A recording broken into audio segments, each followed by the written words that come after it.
How is your brother?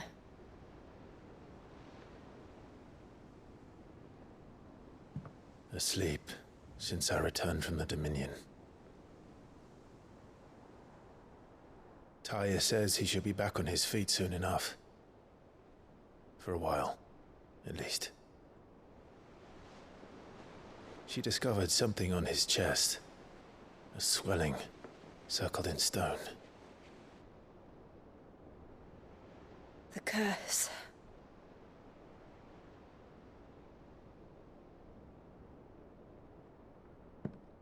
For every mountain we climb, another rises up to greet us, doesn't it? It's never ending.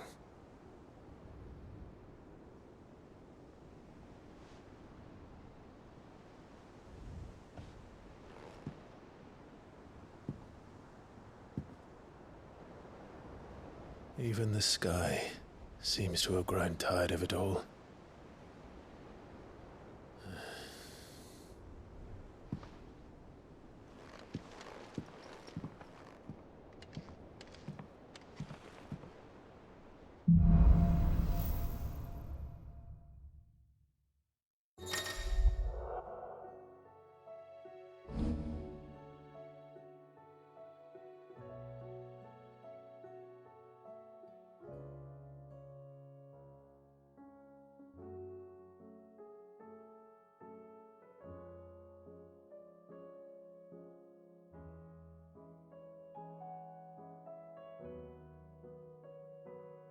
Taya won't be happy if I disturb Joshua. While he rests, I might as well see what Otter has to say. Did you see the pair that got Trouble with your gear, or...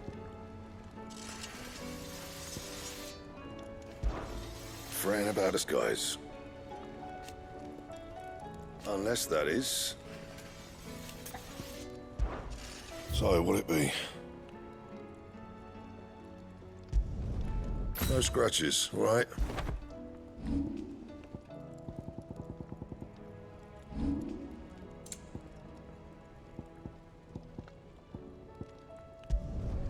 Not bad, if I do say so myself. Should last you a good while.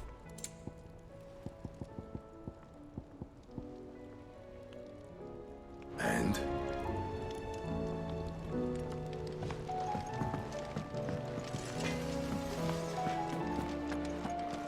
Thanks for not leaving me in the Dominion. If you hadn't come back, I might still be stuck there. I told Nan we flew back on the Phoenix, but she walloped me for telling fibs. Can you tell her it was the truth, Clive? Clive? The whole realm's in chaos. But as the old saying goes...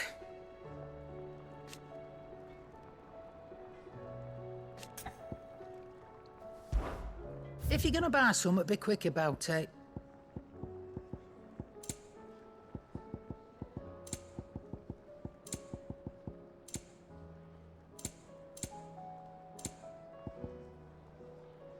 Finished, are you?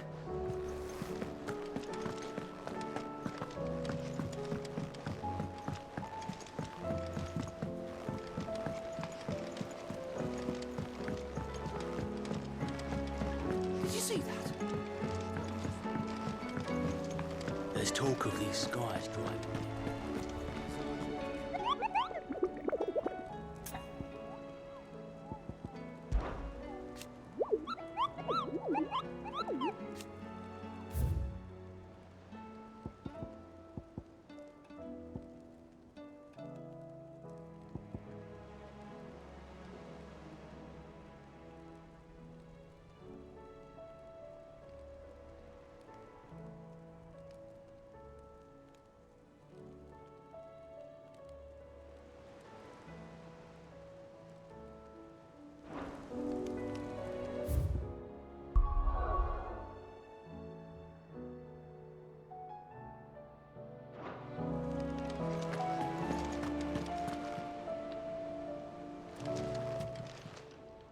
Welcome to the Patron's Whisper. Your benefactors are a generous lot. All done?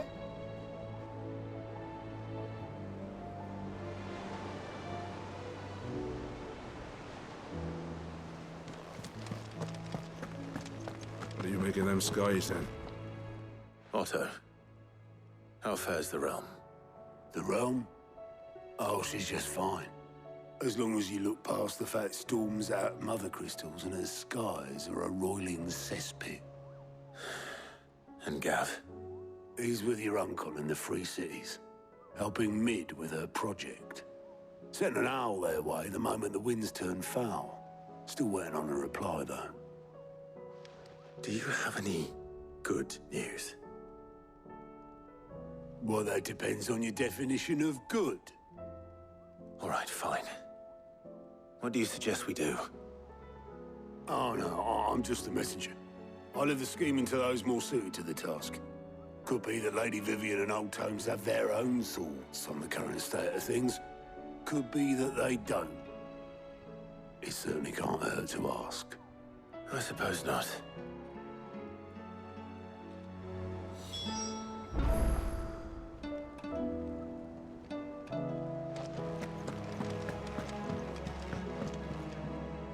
How is it that every one of your little excursions presages some inexplicable catastrophe? Not that you are to blame for the Dominion's fate. No one could have predicted the actions of the Crown Prince. I'm sorry I couldn't save your home.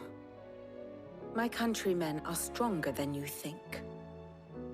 A few toppled clock towers won't break their spirits. They'll be back on their feet in no time. I hope so. Look at us. Bluer than a pair of bog crabs. Tempting though it may be, sulking will not help us find a solution to this mess. You believe there's one to be found? I don't know. But I am certain we're more likely to find it if we first examine the facts.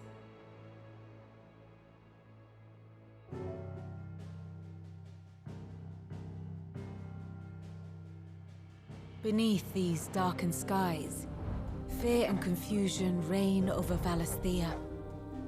Oh, the lands around the fallen Mother Crystals had already begun to wilt for want of ether. But not like this. Crystals that filled wells and fueled furnaces. Now nothing but pretty shards of rock. And those that hang from the people's necks cast nary a glimmer of light to keep the dark at bay.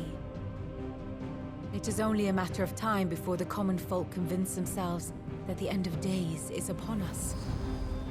Yet I fear a swift end is more than we can hope for. While most of the world thirsts for ether, the remainder drowns in it, spawning Akashic in droves. And amidst the hordes of mindless beasts, with magics as like to fail as function, even the strongest nation would falter. Rosaria and the Iron Kingdom teeter on the brink of collapse, while the tragedy in Twinside has all but paralyzed the Holy Empire. Dhalmekia fares little better. Rumor has it the ministers fled the capital after the fall of Drake's Fang, leaving their beloved republic to crumble. Waloed, meanwhile, moves in earnest. The Einherjar has been sighted off Storm. The world, in short, is in chaos. It would seem our civilization was nothing but a castle of sand, to be washed away at the whim of the waves.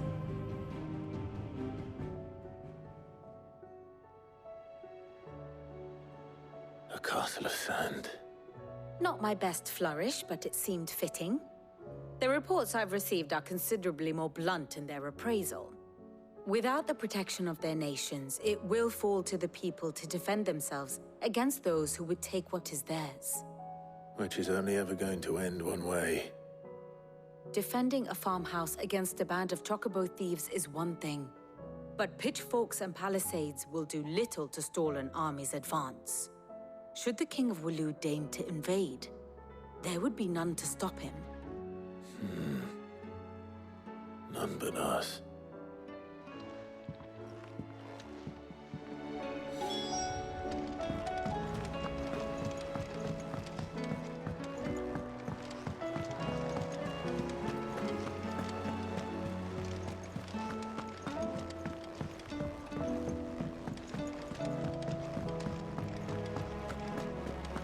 Seems the hideaway is lost.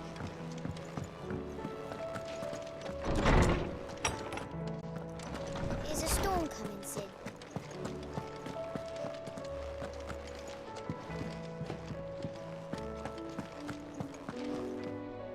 Let me guess. You're here about the skies. Is there anything you don't know, Lawsman? It doesn't take a court astrologer to augur the obvious. As for what has disturbed the heavens, that, I believe, is a question the Fallen might be better placed to answer than I. And on the 6th day did the gods tear the sun from the firmament, visiting darkness upon their prideful sons and daughters. But I dare say you remember your childhood lessons on the sins of Zemeckis only too well. You think they're connected? That Ultima was one of the gods responsible? Well, he has certainly exhibited powers that we mortals would associate with the divine. There is nothing divine about him. But he wouldn't be the first god of whom that could be said, now would he? Yet for all the fairy tales that tell of the sins, there is almost nothing in the way of actual historical accounts. Had I the Journal of Moss the Chronicler, I may have been able to tell you more, but alas, I fear all remaining copies have been lost to time. You will forgive me, I hope? Certainly not. Because there is nothing to forgive. Even without this journal, you've provided us ample wisdom. And we will always be grateful for it. Perhaps Otto will be more inclined to share his thoughts when he hears what the others had to say.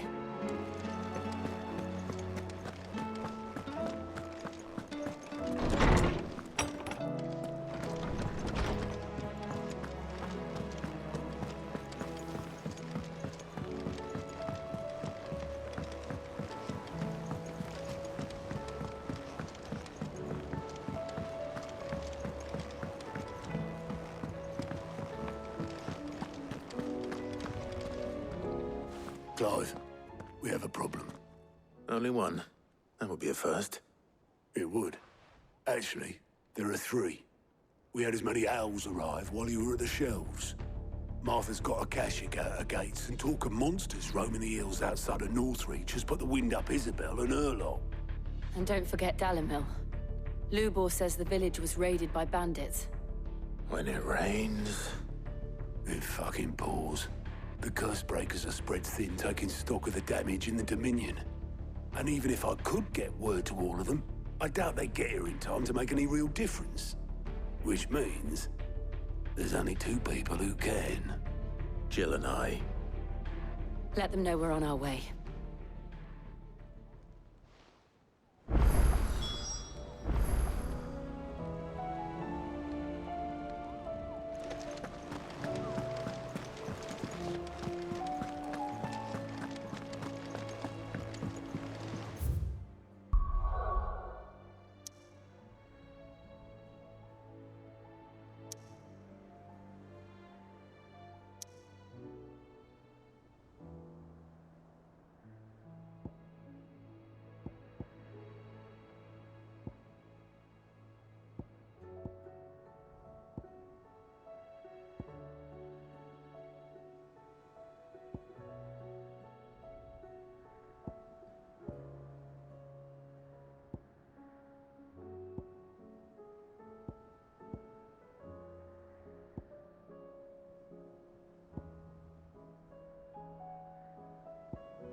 Do you have any fresh water?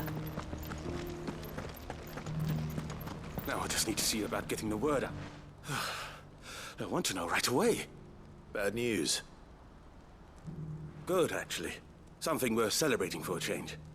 Only trouble is, the serving girl's still new to the job, so I can't leave her while I go and invite those I'd like to celebrate with. What exactly are you celebrating, if you don't mind me asking? I've come by a particularly fine bottle of red. A Gotan 66, no less. Gotan Rouge is the only good thing to have ever come out of the Empire. And most wouldn't part with a 66 if you held a knife to their throats. So I've heard. Oh, so you know of it then? Clearly you're a gentleman of taste. A gentleman who might sympathize with my predicament, perhaps? Would you pass the good news to a few friends of mine? I'll give you a little something for your time, of course. Sounds simple enough. So you'll do it? Marvelous. Thank you. You won't need to go far. All three of them should be right here in the market. There's Aldrich the porter, Milan the butcher, and Bolek, a guard over at the north gate. Three of the finest fellows in Boklad, if you ask me. Tell them to come to the tavern when they've finished for the day. Stop by again when you let them know, and I'll give you your little something. I'll be right back.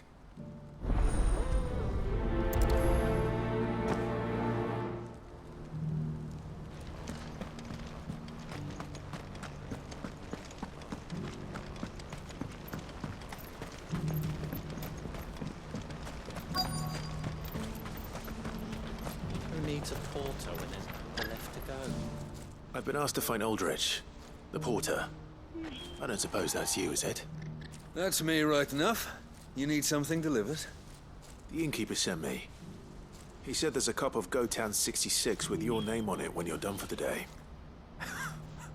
A 66? Look at me. If he's just got hold of it now, it must have been in the crates he had me carry down from Sanbreque. From the Empire to Boklad. You must be a braver man than most. That's a treacherous route to the best of times. Such is the porter's lot. There's not a patch of storm these feet haven't traipsed across. It's Oriflamme one day, then off to Canva the next. The farther you're willing to go, the fatter the purse. Which is why there's no shortage of competition for some of the longer routes. I'd say I've done enough for today to earn myself a cup of something tasty. Thanks for letting me know.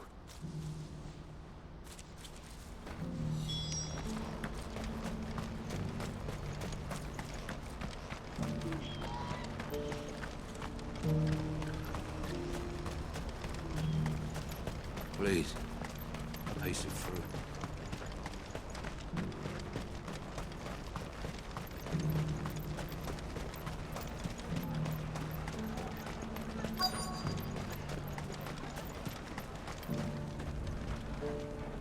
Are you Milan, the butcher? That's me. What can I do for you? The innkeeper's just had a special delivery. He thought you might like to join him for a cup of wine after you pack up for the day. He knows me only too well. And I've got a ham here that will go handsomely with a nice drop. Wine and ham to spare. Boklad clearly isn't suffering then. Comes with being the place everyone has to pass through to get to everywhere else. Those who travel the Crystal Road bring all manner of goods with them. We get meat from Sanbreque, herbs from Rosaria. Why, sometimes we even see curiosities from across the Narrow. Or rather we did, till not so long ago. These are lean times, and even Boklad isn't the bustling trading post it once was. Still, there's no point dwelling on it. Better to live life while you can, eh? And on that note, it sounds like there's a cup of wine needing my attention. You'll buy something, won't you?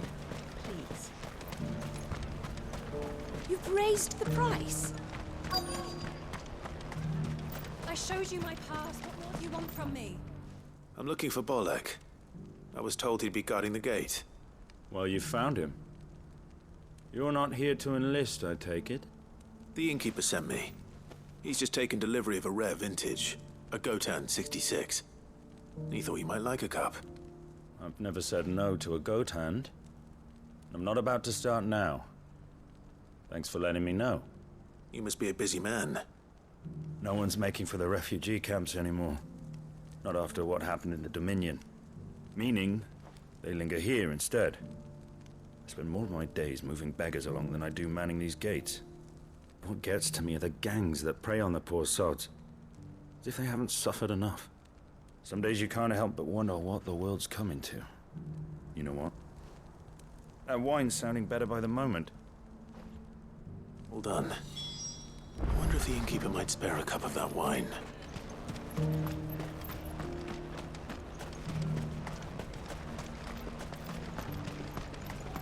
I haven't sold anything in days. These pears are...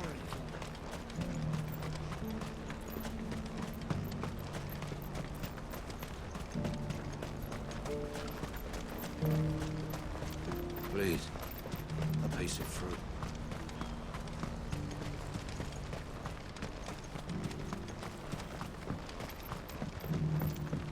Do you have any fresh water?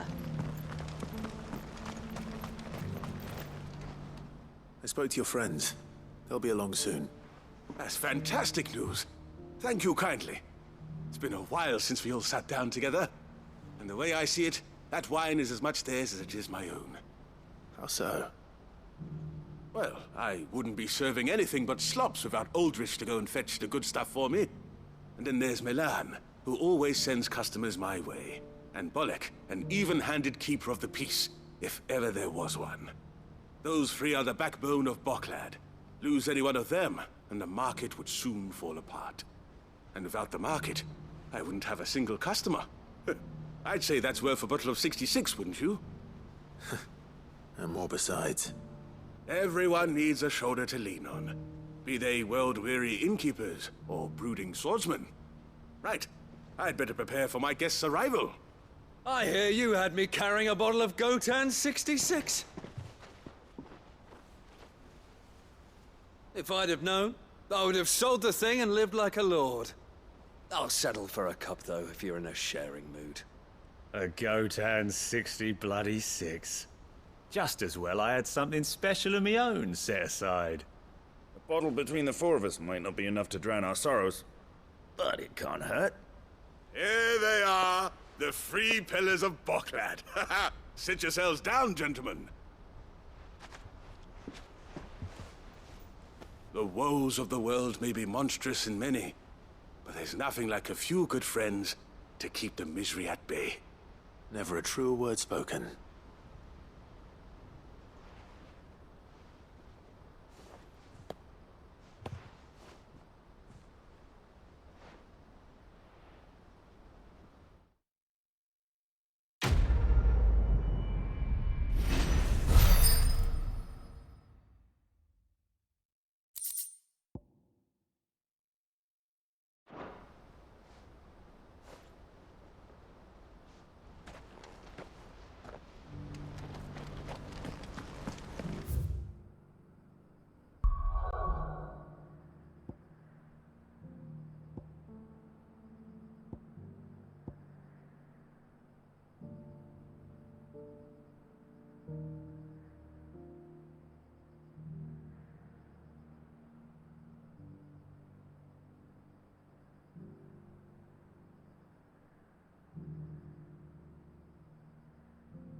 this one.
Here.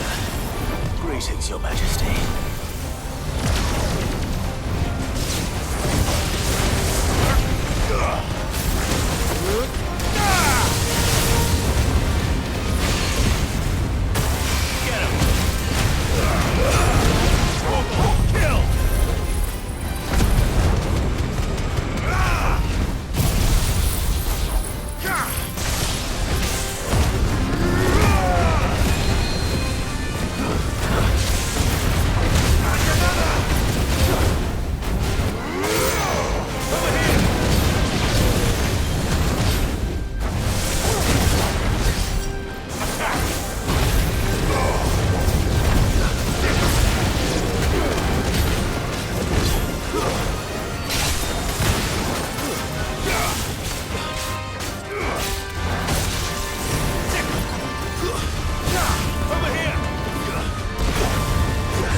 Your reign is over.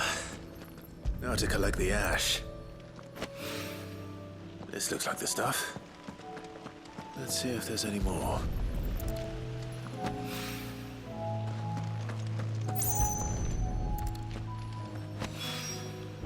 That should do it. If the wine needs more than this, he can fetch it himself.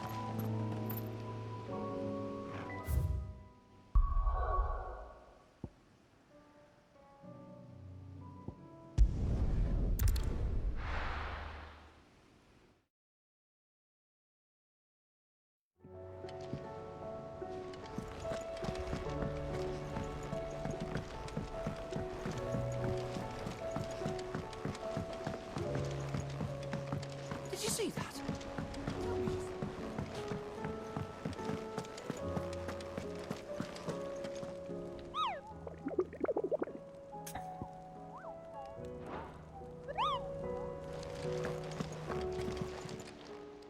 Welcome to the Patron's Whisper.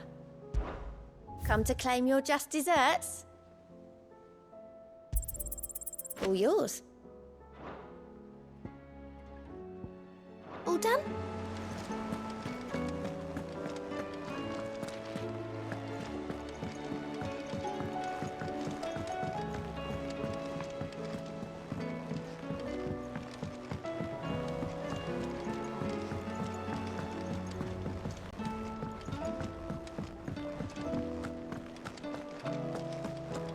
Did you see the pair that got hauled into tires?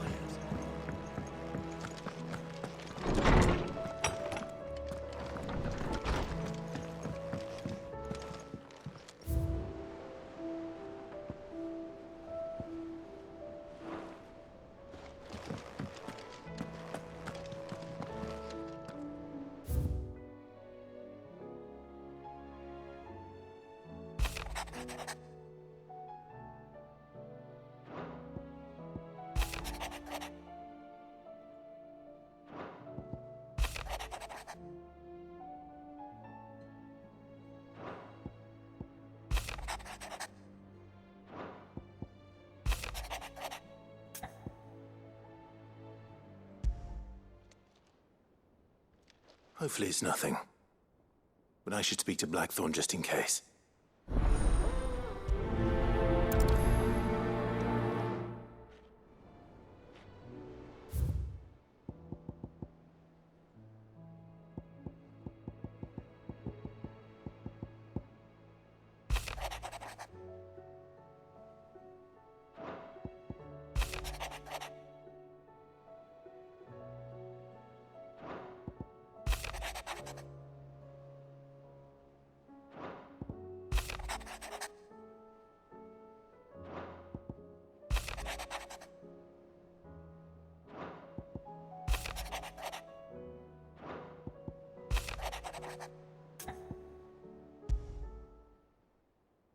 Trouble with the ledgers. Shouldn't he be asking Otto for help?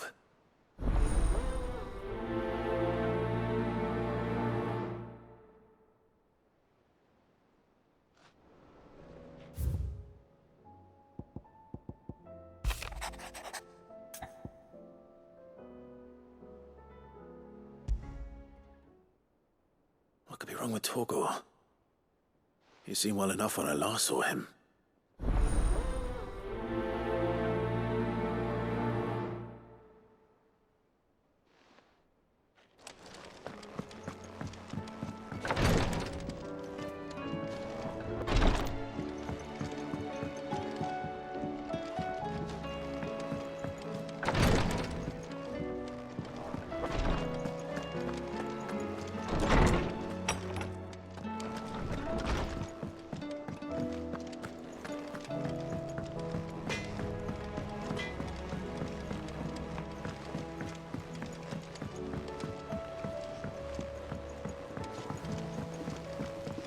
I heard the Emperor was impaled on his pole.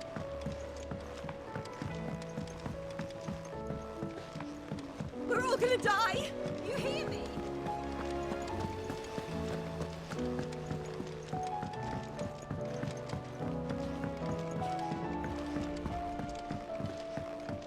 All this fuss over a few dark clouds. All right there, Sid? How's that hunt for the bomb ash going? I have it here.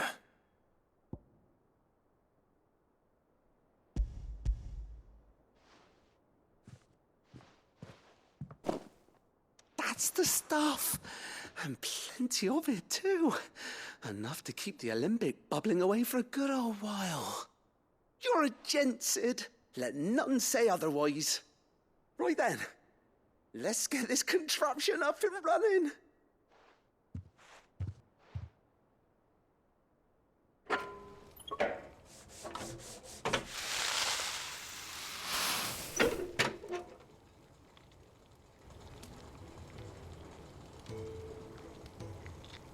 There we have it. The Telemon Alembic. And it works just like the chief said it would. Very impressive. Says the man who cut down a burning boulder. Speaking of which, I still haven't returned the favor. There's no need. The good it will do for the hideaway is reward enough. Don't be silly. Why don't you let me take a look at that bag of yours? The one you keep your potions in. Reckon I could work some magic on that, huh? What kind of magic? Well, we happen to have isolated a substance in our test run of the Alembic that I reckon will make even the toughest leather supple as anything. Thought we might use it to breathe new life into old boots and the like. Save the hideaway a few gil. Ah, I reckon if we slap a bit on your bag, it'll loosen it up enough for you to squeeze in a bottle or two more. Well, it can't hurt to try, I suppose. That's the spirit. Leave it with me. I'll only be a mo.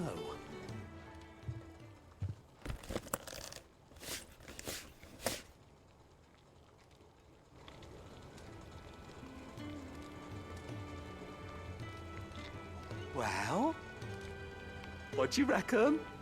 It certainly feels more flexible. Right? Told you. Thank you. I think. No. Thank you for supporting Mid and the rest of us in our endeavors. Without you, we'd never have been able to discover wonders like that stuff I rubbed on your bag. And I'm telling you, there's plenty more where that came from.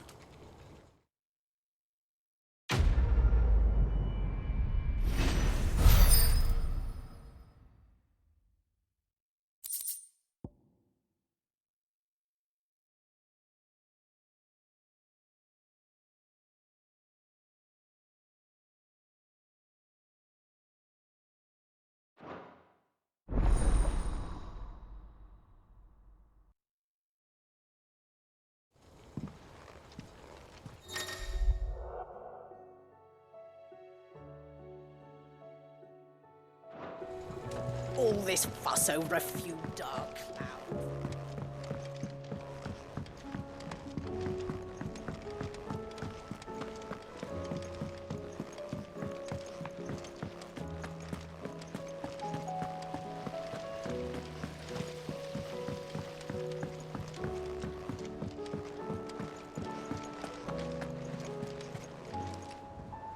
Clive, did you get my letter? That's why I'm here. Shh. Otto might be listening. Is this better? A little. Listen.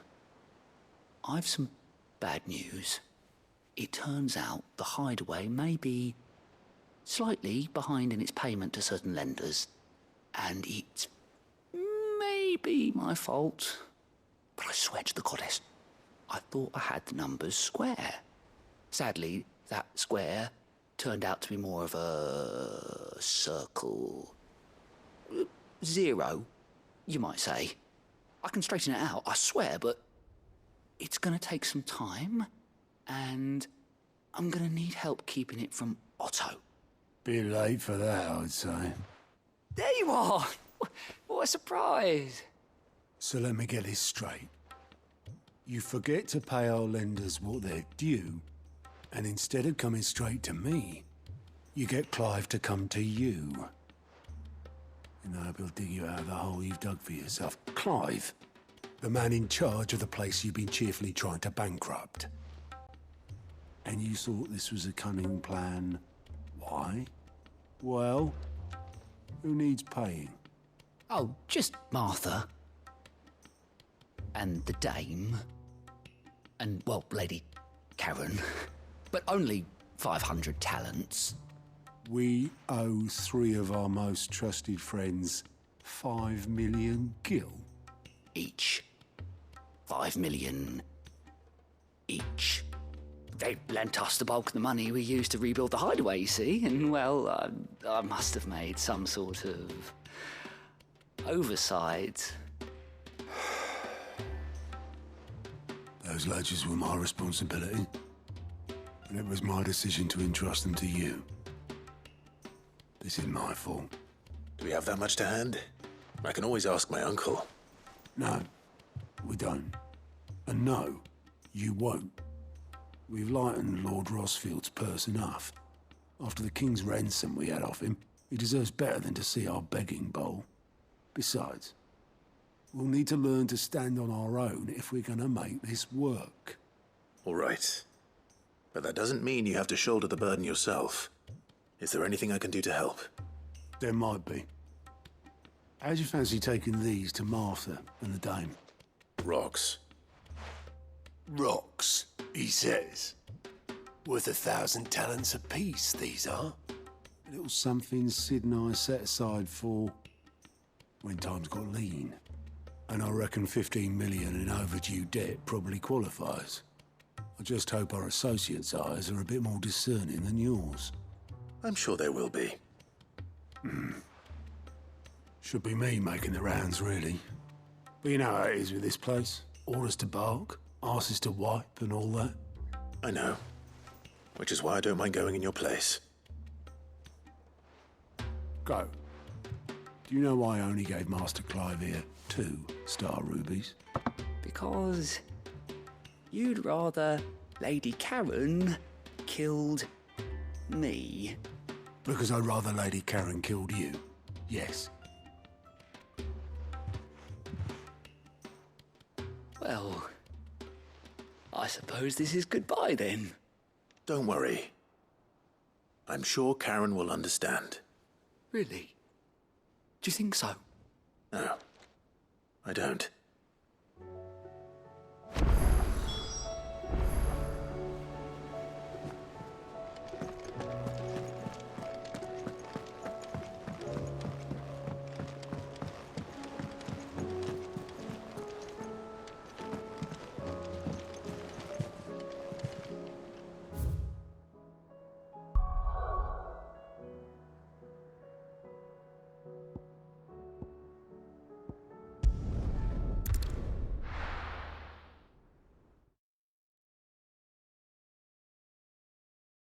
First we find Isabel. Heard a bloke saying he saw ghosts on the far side of it. I saw it with my own eyes. The whole of all.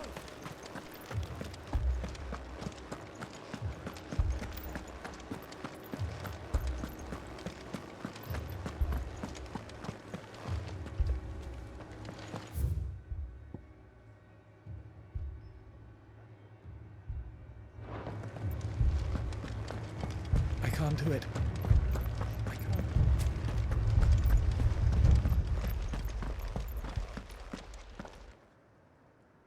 My lord. Milady. We received the dame's message. There have been sightings of strange creatures, I understand. With the blue eyes. Yes.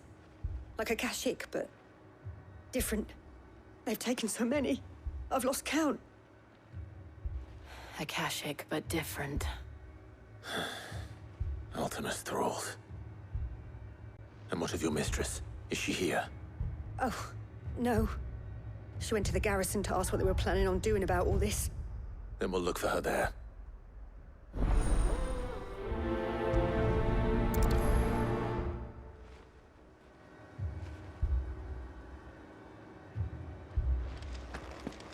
More arrived from the capital this morning.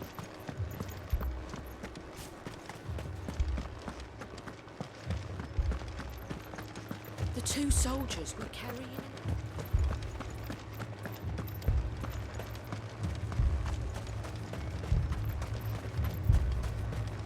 Madame, please!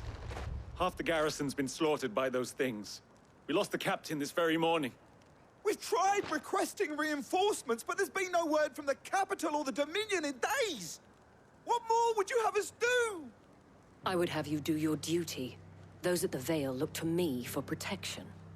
And protect them I shall, because they are my charges and that is my duty.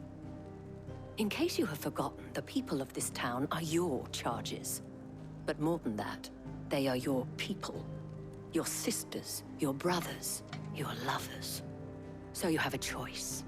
Lay down your sword and watch as they are slaughtered, or take it up and do what is right.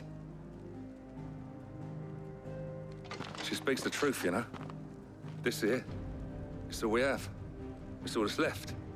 What we have left is our lives! Do you really want us to lose them as well? Not if we don't have to. Look, there's a cask under the captain's bunk. Let's talk about this over a drink, eh? I'm listening. I'll have a word with him.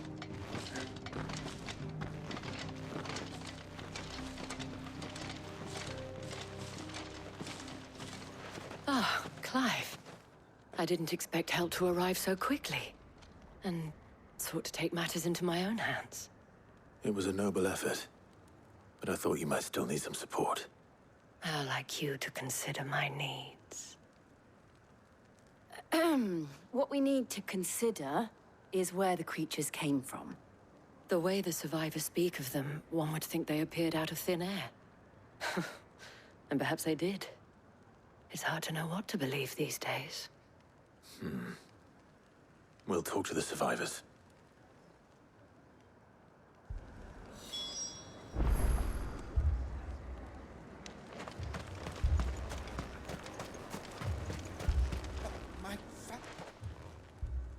You're a pikeman, yes? What happened? I've got family in Moor. I heard the flood was spreading, so I went to see if they were all right. And a pack of them glowing things found me in the meadow. I ran for my life. I never did get to the village. Leave that to us.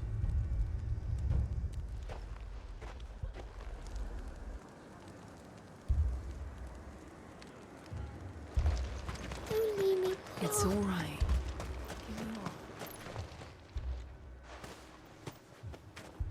Did you see the creatures that attacked you? Creatures? Yeah, They came out of nowhere. They went for Joseph first, then me, and then they were just gone. Do you remember where you were? On the road from Oriflamme. We just passed Moor when... Where's my Joseph? It's all right. Just rest now. At least we have an idea of where the thralls might be now. We should head for more.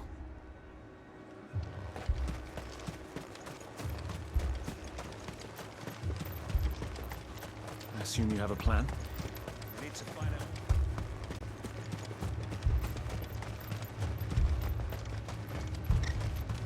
It was all they could do to escape.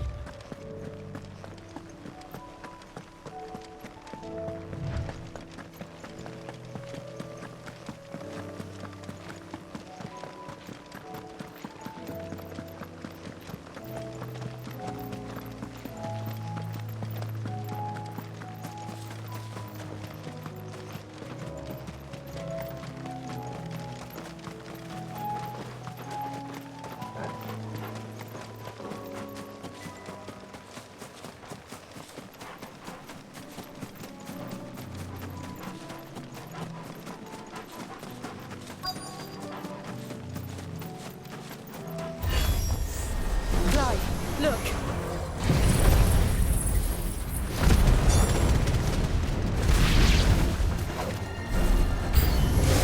Should I prime? Save your strength.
It's over.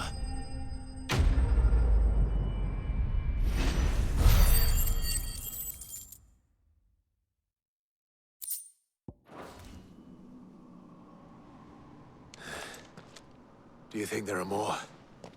There are always more. But I'd say we've done what we can for the time being. Then we should let Isabel know.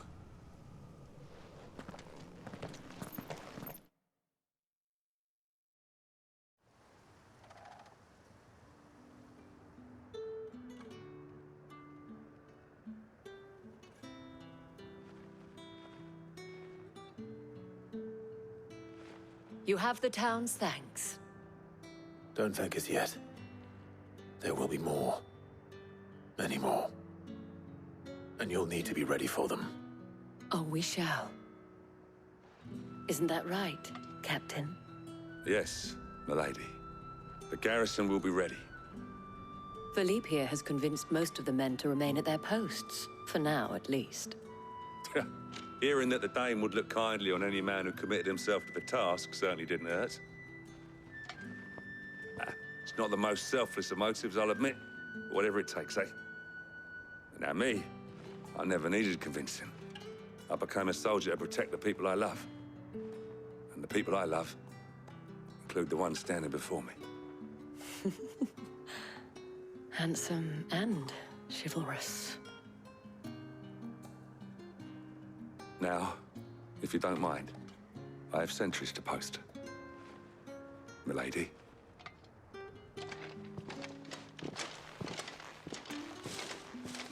Lest you wonder, I'm not foolish enough to believe that this has solved all of my problems.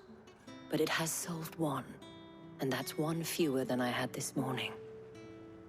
Thank you again, Clive.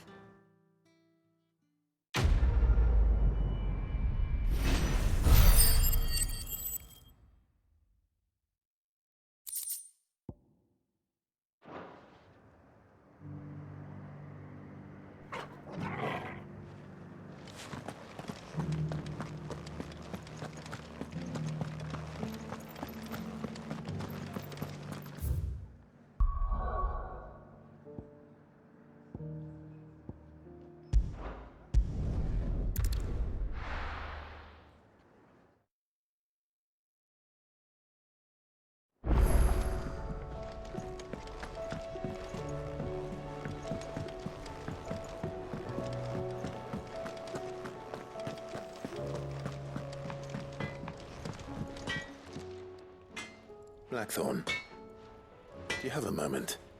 Not really, no. This won't take long.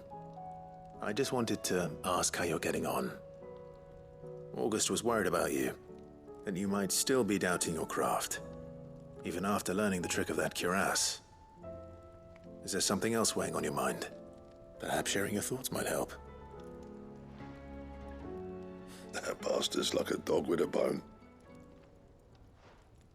Still, he's got a keen eye, I'll give him that. He's just, well, Karen showed me something. Something I've never seen before. And that was? A sword. An odd-looking thing with a single-edged blade. The metal itself wasn't anything to write home about, but fuck me, the edge on it. You could slice a man clean in two with a weapon like that, and he'd be halfway home before he even realized he'd been cut. So that's what's troubling you?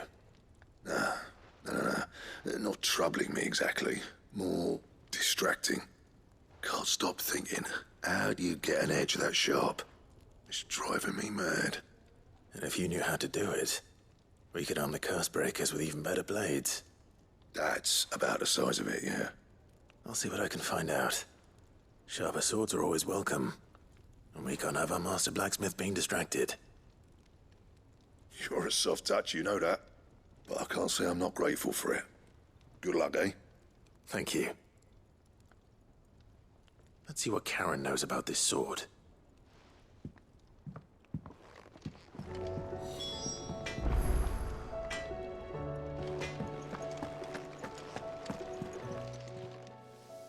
I got your note. You think something's wrong with Torgal? So you can read. Congratulations. But I didn't say I were wrong with him. I said something weren't right. He's not been eating me treats. He used to love cracking the bones from Molly's boiled brown, but now he won't so much as look at 'em. Didn't like him. Which is why I'm of a mind that his mind's on something else. You've not been working him too hard, have you? No harder than usual. Is that it, boy? Do you need a rest?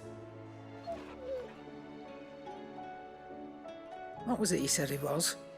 A frost wolf? That's what the lawsman seems to think. Then maybe this all has something to do with whatever it is that's woken inside him. I suppose things have been different since Rosalith. Perhaps Hippocrates knows something. Instead of everything, you mean? Perhaps.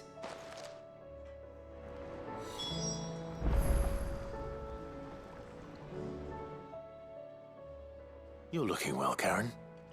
What do you want? Out with it. I want to know about the sword you showed Blackthorn. Single-edged and extremely sharp. Running around after him again, are you? I suppose I am, yes. But I need to help him find out how to work an edge like that. It's driving him to distraction. Little wonder, I suppose. There's not many like that make it as far as the twins, and those that do go straight into private collections. Which made it nice and easy finding a buyer. Can you tell me who bought it? Where is it now? You think I tell people who my clients are? Suppose you're not likely to go nicking him off me, are you now? Fine. If you stop mooning at me like that. Lord Ignac's the man you want. Dalmekian bloke. Collects weapons and the like. And he's got more money than sense, which is why he's one of my favourite clients. Reckon he'll still be at the inn in Dalamil, where I left him. Thank you, Karen. Oh, and he's a touch eccentric, if you take my meaning. I appreciate the warning.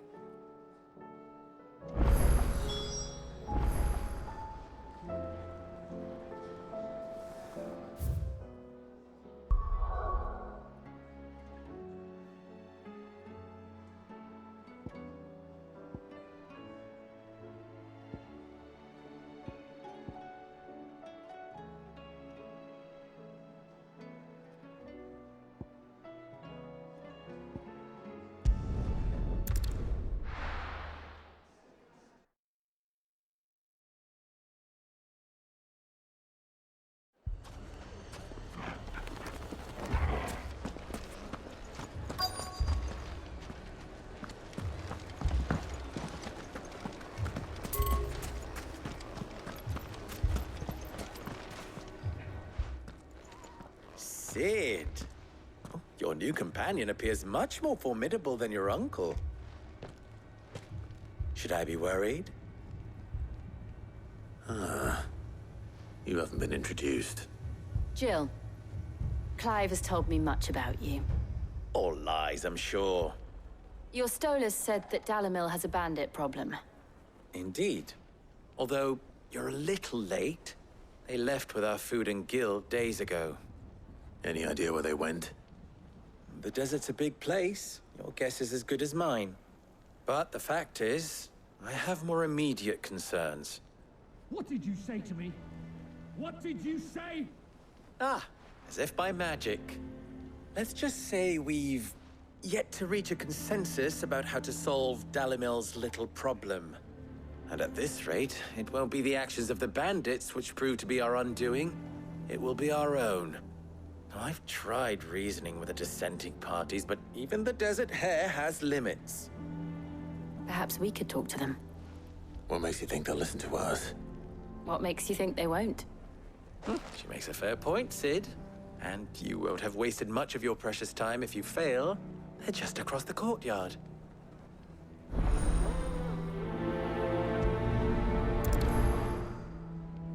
Suppose we just follow the shouting.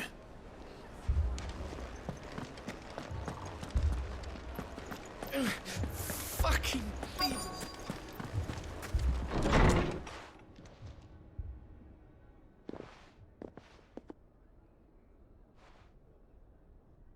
You wouldn't talk like that if it had been your men whose throats were slit.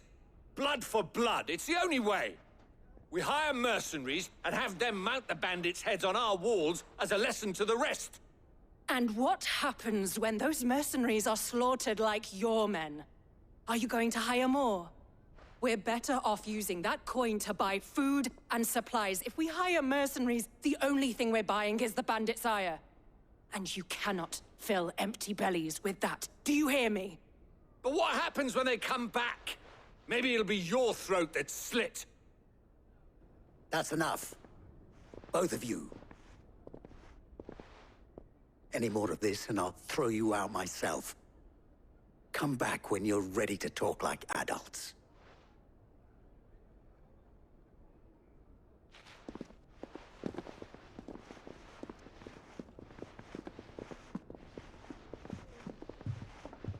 Victor. What's he doing here?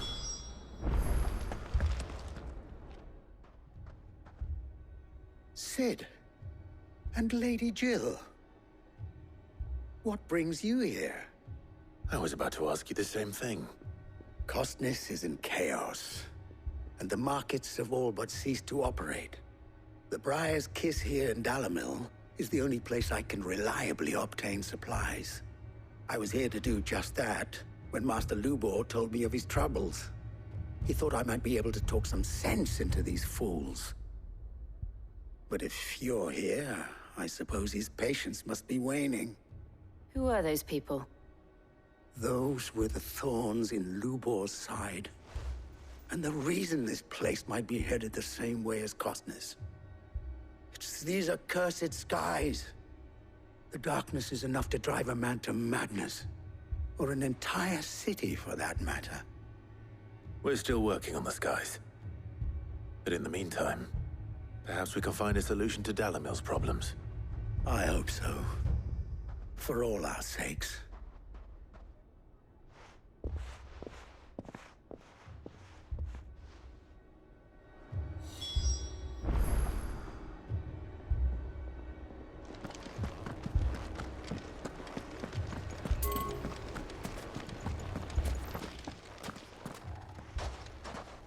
So, you see my predicament? What I saw was a room full of people who were angry and afraid. And with good reason by the sound of it. But if left to smolder, that anger and fear could set the entire town alight. My thoughts exactly. What to do? Both sides wish to protect their homes and livelihoods, if only they could agree on how. But as long as they are divided, we are vulnerable. And if there's one thing bandits like, it's an easy target. What would Sid the Outlaw suggest? Well, if it were my namesake, he'd let them choose for themselves and be on hand to pick up the pieces when it all went wrong. That sounds like a recipe for disaster. A recipe for disaster is precisely what it is. But perhaps that realization would be enough to make them question the ingredients.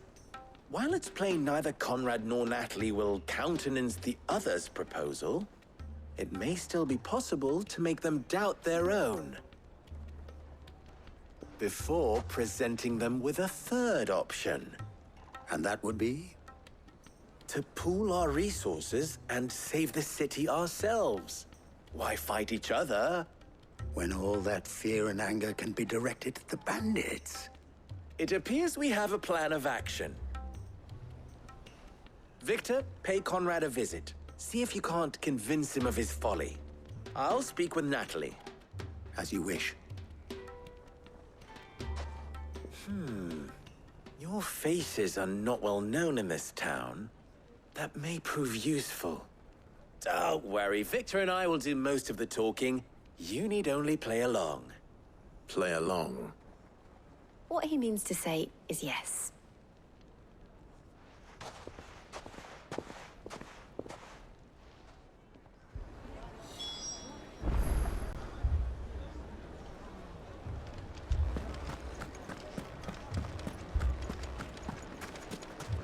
My shop. If I had my pickaxe, I would... I mean, it may still be possible to buy something. Ah, here he is now.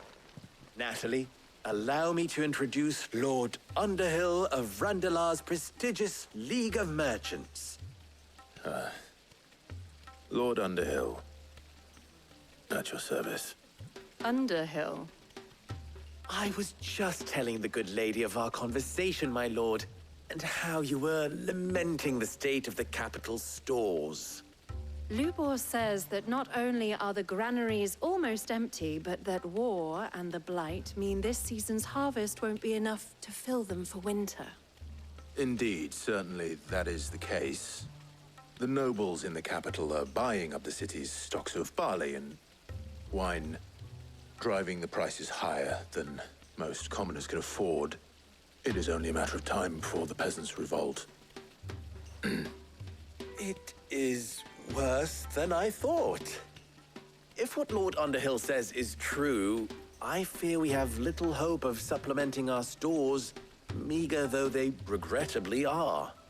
And while I applaud your endeavors to dissuade our more bellicose citizens from seeking vengeance, I sense Conrad is not wrong in his assessment of the bandits' likely return. Which means that now, more than ever, we will need to secure what little we still have. Food, weapons, herbs, everything. If our humble town is to endure not only this hardship, but those that are certain to follow, we must stand united. All right. If it will help to protect my home, I'll do it. But you needn't have gone through this charade.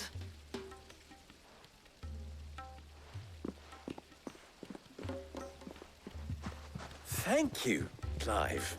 Your performance was nothing if not workmanlike. She saw right through it. I didn't say it was good, merely that it produced the desired effect. Now, my scouts should be returning shortly.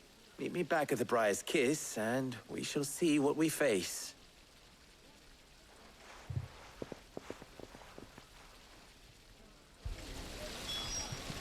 It appears I have no choice but to do what little... Mummy, I'm scared. Oh, I'm really... People take notice of wealthy men. Shouldn't be too hard to track down Karen's collector. Haven't we had enough fighting?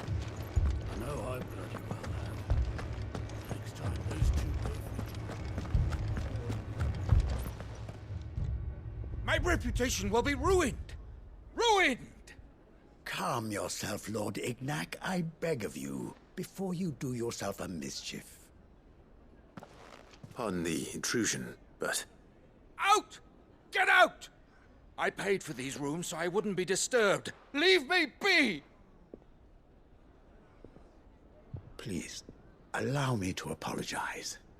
His lordship is going through a difficult time, and he's never been fond of guests arriving unannounced. Radim! Get rid of the filthy oaf this instant! Very good, Lord Ignac. Would you mind stepping outside for a moment?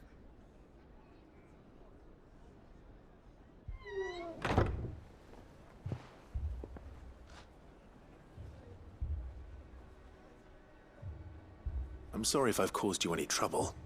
That? No. That's just how his lordship is. Though the morning's events have left him somewhat fractious. He has been dispossessed of his luggage, you see. The thieves also made away with a considerable amount of coin. Coin the innkeeper will soon be keen to collect. I don't suppose a certain blade was among the stolen items. A single-edged sword. It was purchased from a merchant friend of mine. Ah, you know Lady Karen. Yes, I'm afraid it was. Then I'll retrieve Lord Ignac's luggage. But I have one condition. You have but to state it. You are welcome to anything that is within my power to grant. I want an audience with Lord Ignac. A few minutes should be enough. Then I'll be on my way. A condition I would be a fool to refuse. Of course, you shall have your audience. I don't suppose you saw where the thieves went? I did not, no.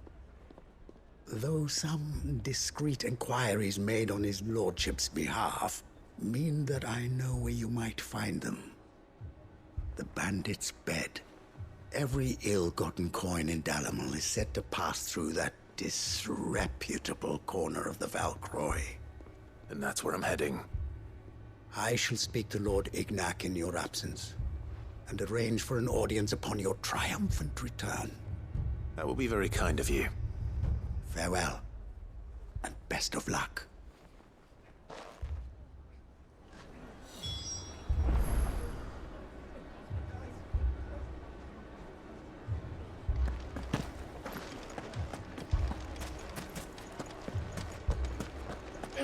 Fucking leaving.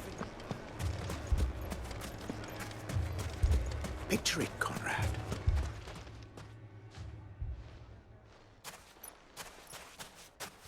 Ah, here she is. The Lady of the Spear herself. Conrad, may I introduce you to Jane, commander of the Red Wings, the oldest mercenary guild in the Free Cities. A pleasure, my lady. The pleasure is all mine. As I told you, I summoned the commander here from Canver to inquire about a contract. Victor says you told him no. That there aren't any men left to hire. Is that true? True as the crystals cracked. Nobles came and claimed every last one worth his salt. And not just from us Red Wings. You know of the 7 high houses. There must be 2 swords assigned each one. Granted, we have a few boys left. If it's boys you're looking for. Well, Conrad, are you saying that Dalimil's finest cannot defend this town better than a gaggle of unblooded striplings? That a band of beardless youths could better avenge the deaths of your brave men than you yourselves? Absolutely not. We'll show those bastards who they're dealing with.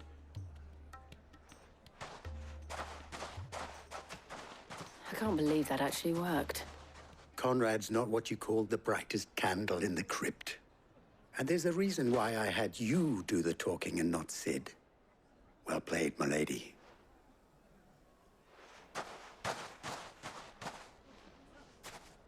I'm not convinced our roles in this ruse were entirely necessary. I don't know. Conrad seemed quite taken with you.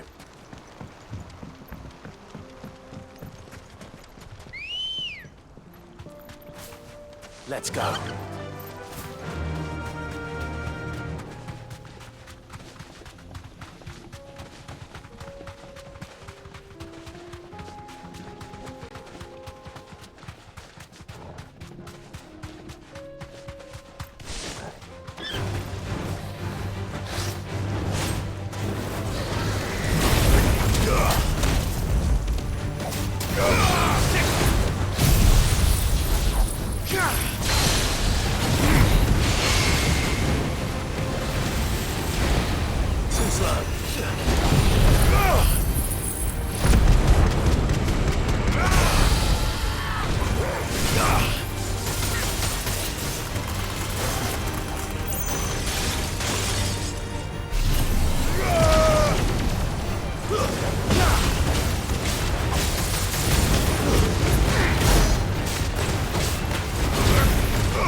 Come on.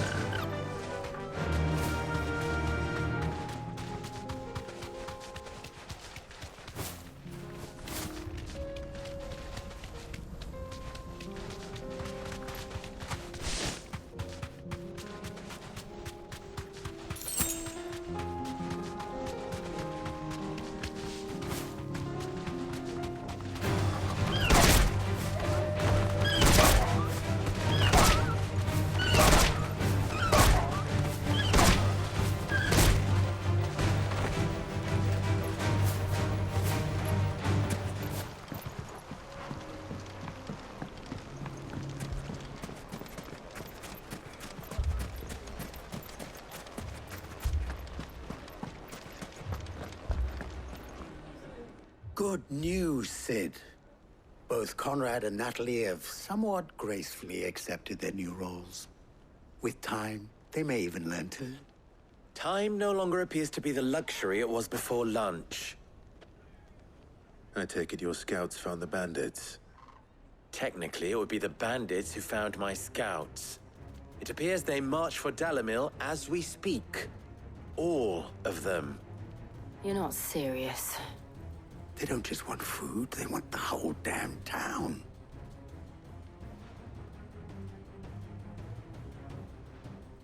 I have a favor to ask. I'm told the bandits march in two groups, one from the south and one from the desert, in a move doubtless intended to stretch our already gossamer-thin defenses. Very well. Jill and I will meet those from the desert. But what of the rest? The rest, my friend, the city shall fight. Together. The stakes, I concede, are high. But if this does not unite Dalimil, nothing will. That is a lot of faith to put into those who had their hands around each other's throats but a moment ago. Then it will be for us to see that their hands are kept occupied.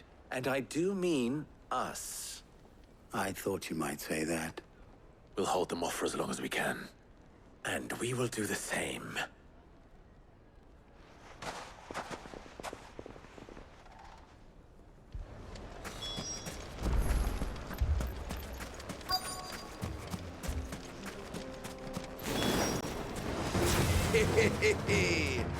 The women's love will come to bite. I'll take that one. He's all yours.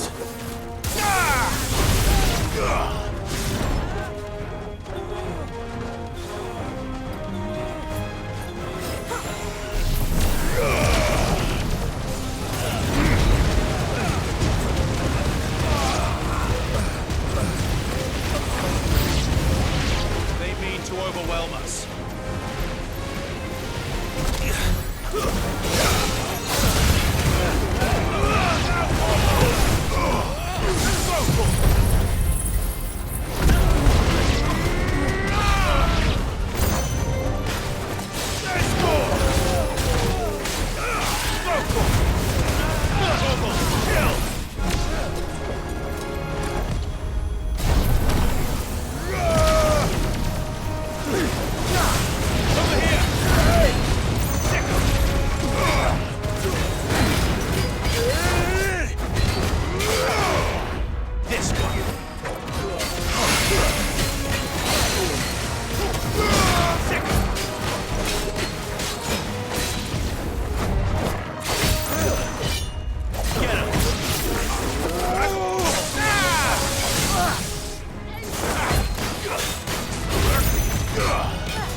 The townspeople.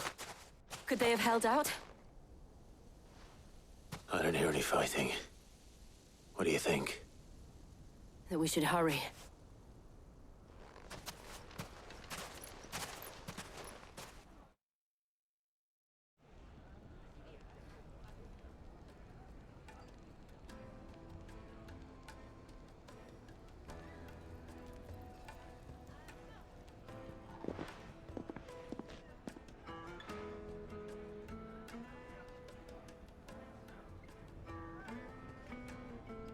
Natalie, I owe you an apology. You did well out there. The inn would have been lost had you not held the line. Without you, there would have been no line to hold. You saved us, Conrad. You saved Dalimil. We all saved Dalimil.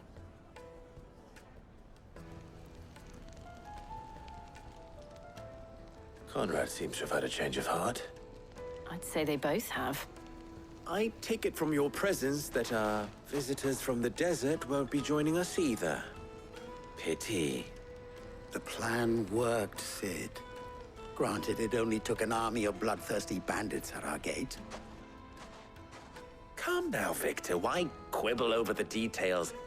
We are united, and that is all that matters. As for you, Sid, you fight considerably better than you act. I'll take that as a compliment.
Safe.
Company!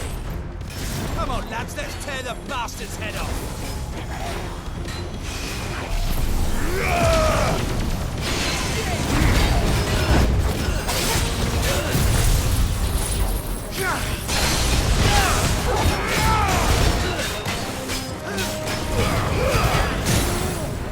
All yours, Tom!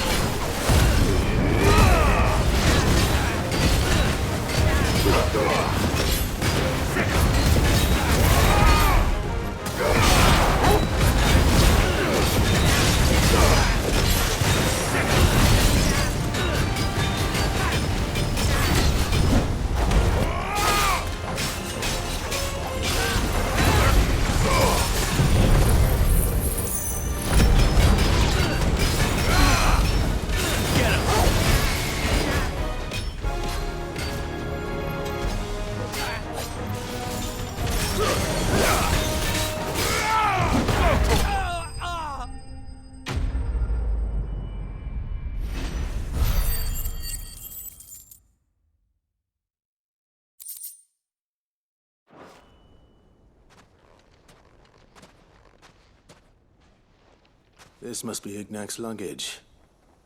Nothing seems to be damaged. All right. Let's get it back to Dalimil.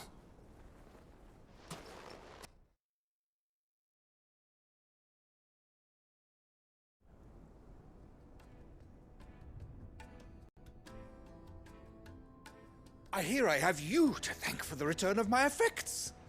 What should I call you, my good man? Wyvern. Glad to make your acquaintance. A formidable name indeed. Well, Wyvern, I appear to be in your debt. Redeem here tells me you wished for an audience. Is that all? A few moments of your time should suffice, yes. You're a peculiar fellow, Wyvern. All right, speak. Master Wyvern was wondering if you could tell him about a certain single-edged sword you recently acquired. Oh, a true work of art, that one. Karen drove me hard on the price, but I would have sold her Radim here to get my hands on that sword. It was made in the Outer Isles, far beyond the Twins, and is used exclusively by the practitioners of a unique school of swordsmanship. They believe no combat should ever exceed a single strike, and hone their blades to such perfection that none ever does. Each sword is made for that one perfect stroke, and for that stroke only. They crack upon a second blow. There's a brutal sort of beauty to it, really. But how do they hone such an edge? Fine question. Why, they use a whetstone, of course. Whetstones, rather. A whole array of them, ranging from the coarse to the fine. 10,000 licks with the sharpening stone, then 10,000 more. But it is the final stone which lends the blade its legendary sharpness. A mineral quite foreign to this great realm of ours. And that is the key. The secret ingredient. Wyvern, it occurs to me that my little lecture is hardly equal to services rendered. Take this, together with my regards. The very stone of which I spoke, far rarer among collectors than even the blade itself, and a far more fitting payment. Thank you. Pardon the intrusion, my lordship. However, it is long past time we prepared ourselves to depart. So it is. I am locked in bitter competition with a rival collector of curiosities. I am one step ahead of the unscrupulous scoundrel, but he is hard at my heels. Are there many other collectors out there? Too many to count, but only one do I consider my nemesis. Lord Byron Rosfield. And is a perennial thorn in my side. I can imagine. Farewell, Wyvern. May our paths cross again. Radim, we mustn't dawdle.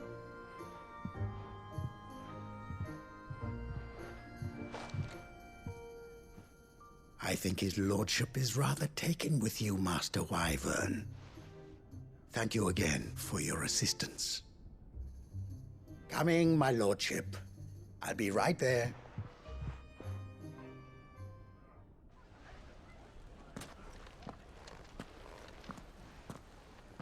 Trust Uncle Byron to find such an interesting rival. Now, let's see what Blackthorn makes of this whetstone, shall we?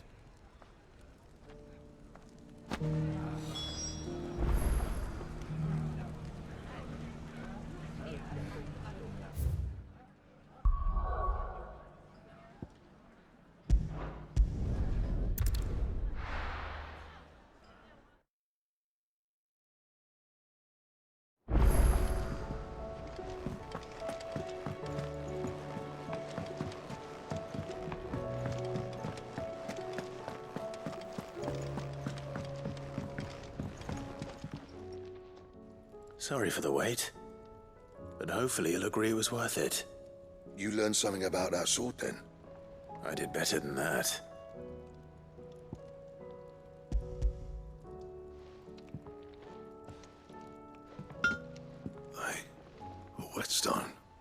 Yes.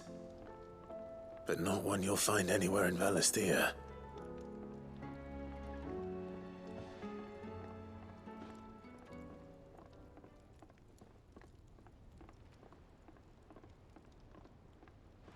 No wonder I couldn't get the same finish on the grinding wheel. One hit and all done, eh? Might not be so bad if all you ever fought were duels. Good luck on the battlefield. Your second opponent would be your last, no matter how good you were. Even so, is there some way it could be used to give the Cursebreakers an edge? I think so, yeah. With this whetstone and the right kind of steel, I could probably even make a twin of the blade that rattled me. But there'd be no replacing this little rock once I worn it down to a sliver. I reckon we get a dozen swords from it, if that. Swords that the Cursebreakers wouldn't know how to wield properly, and that would see them through a single fire piece. Nah, no point trying to copy that thing. Be about as much use as a wax anvil. But finishing our blades with a whetstone this fine, now that's something to consider. And what's finer than fallen masonry, eh? Or more hard-wearing, for that matter. Just imagine it. Good Valisthean steel with an edge as sharp as any found in the Outer Isles. I won't make a copy, nah. I'll make something much better. I'm sure the Cursebreakers will be delighted. Just don't push yourself too hard. Don't you worry about me, Sunshine. I've been working day and night since I was half your age, and I'll still be here when you're long gone. Hey, thanks, Clive. I mean it. I owe you one, August too. It's good to know someone's looking out for me. He'll be happy to hear you said that. And I'll see that my debt to you's paid. First new blade I make's got your name on it. You come and find me when you've got the materials. All right. I will.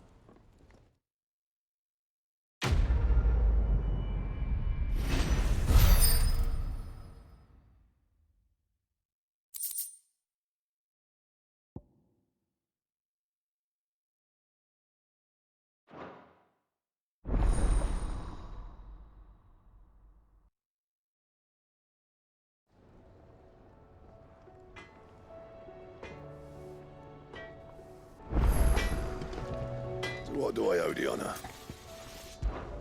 Not saying Fordian, do you?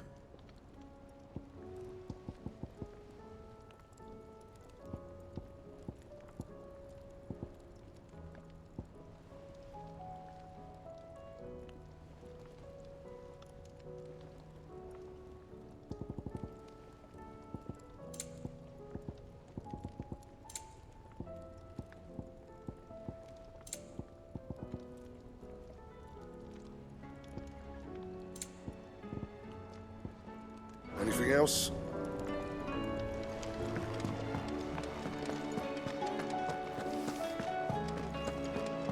Seems the highways.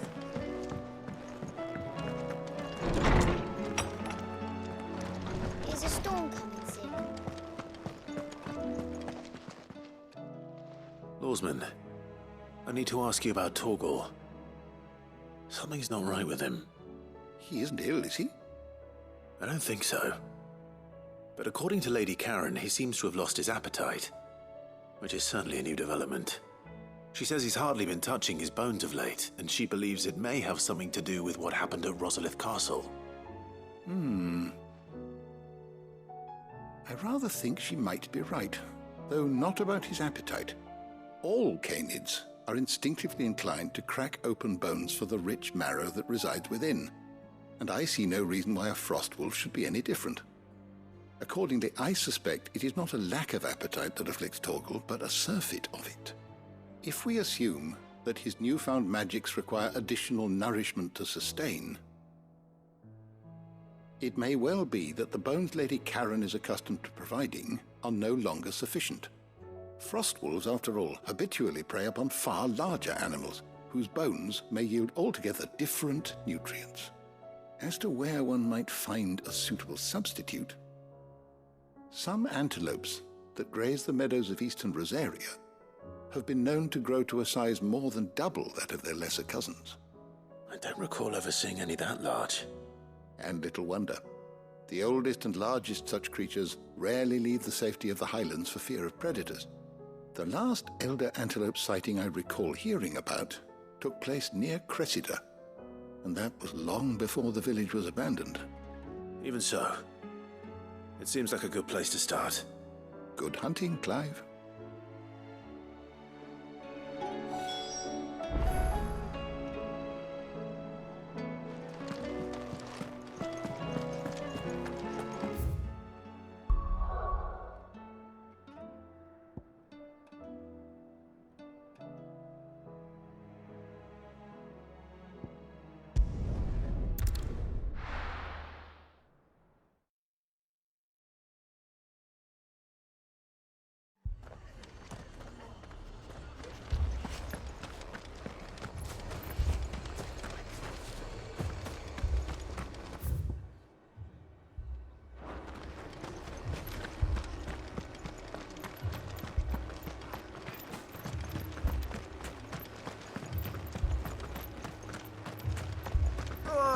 Just patch me up as quick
Well, it's certainly quiet.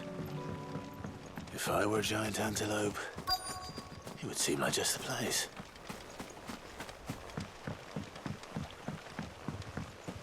I doubt we'll find one bigger than that. You hungry, Torgal?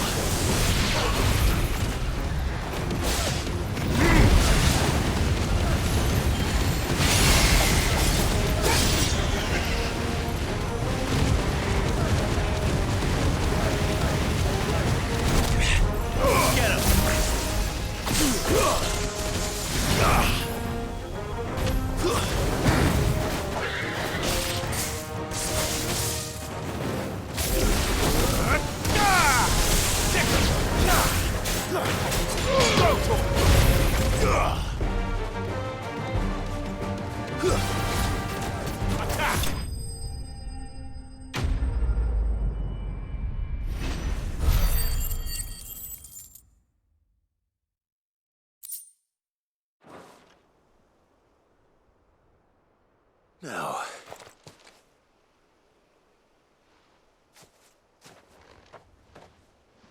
will it be enough, I wonder?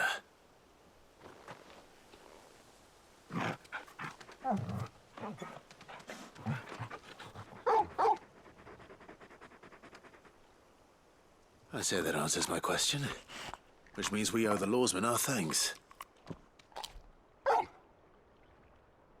You're just a big puppy, aren't you?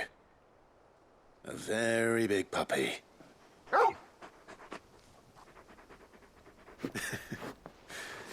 You do know you can take that with you, Torgal. Lady Karen will be relieved to hear you've got your appetite back. Come on, boy.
noticed you and Torgal had gone off somewhere. Take him for a walk, did you? You could say that.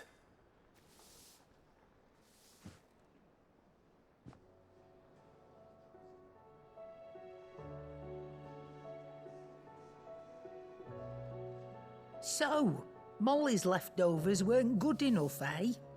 That'll teach me for treating you like you're still a pup.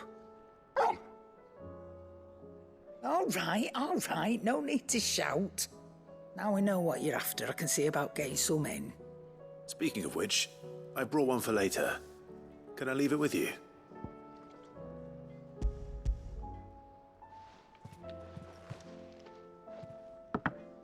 You can, aye. I'm nice like that. In return, you can thank Tomes for me. The bloody know-it-all. I was just on my way to see him.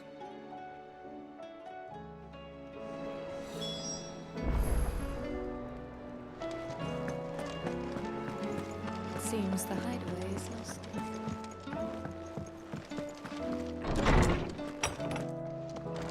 Is a storm coming soon? Ah, Clive. Were you able to locate your quarry? We were indeed, Lawsman. You pointed us in exactly the right direction. And Torgal's been a very happy hound ever since. Very good, very good. Lady Karen sends her thanks, by the way, for your part in solving the mystery. Ah. But that reminds me. After your last visit, I found myself pondering Torgal's talents. Do you recall our conversation concerning Lady Jill's role in Torgal's transformation? About how she somehow woke the power within him. Precisely that. A reasonable conclusion, I thought. But one which raised certain questions in my mind. You see, the Fenrir of legend served Shiva and Shiva alone. And while the powers attributed to him are certainly impressive, the records imply they are somewhat different in nature to those you described Torgal as having used. What are you suggesting? That Torgal may be the beneficiary of more than one Icon's power. Consider that in addition to Lady Jill, he has served as a loyal companion to you, your brother, and even the late Cid. In short, the Icons hitherto near at hand, or should I say at paw, have been diverse and plenty, and that number has only grown as the realm's dominance have fallen to your sword. One can but speculate as to how all of this has affected Torgal. He has seemed more fierce of late. And if I am not mistaken, he will grow fiercer still. We are fortunate indeed to be able to count him amongst our allies and not our adversaries. Oh, he's more than an ally. He's a friend.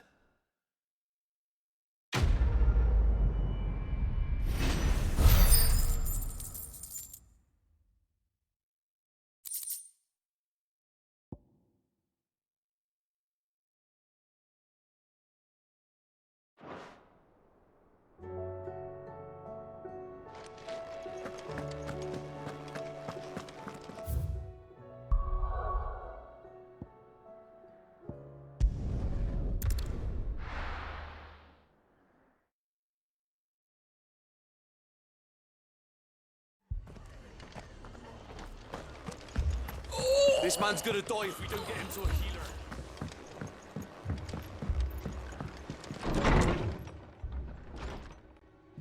Martha, it's good to see you. And you, Clive. Jill? Otto said you'd been attacked by a Kashik. What exactly happened here? Those skies are what happened. Not long after they fell dark, we had our first visit. There were hundreds of them. Tried to storm the hill. Only a handful made it up here, but that was more than enough. The rest are still down there now. And while we have a few willing fighters holding them back, they're sorely outnumbered. What do you think, Clive? That we join the fight? I thought you'd never offer. Now, where I need you is the Fallen Gate. That's where the fighting is fiercest. Let the men know you've come to help. Something tells me they'll be pleased to see you. We're on our way.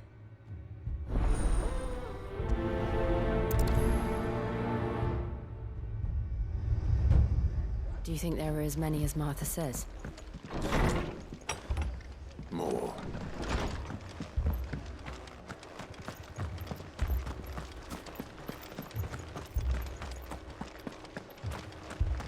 You don't think they've abandoned us, do you?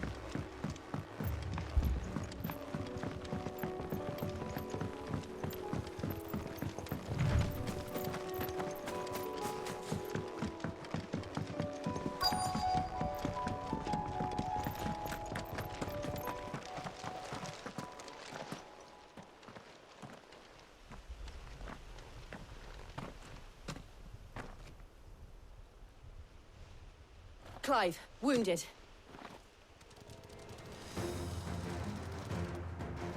We deal with the Akashic first. Get him!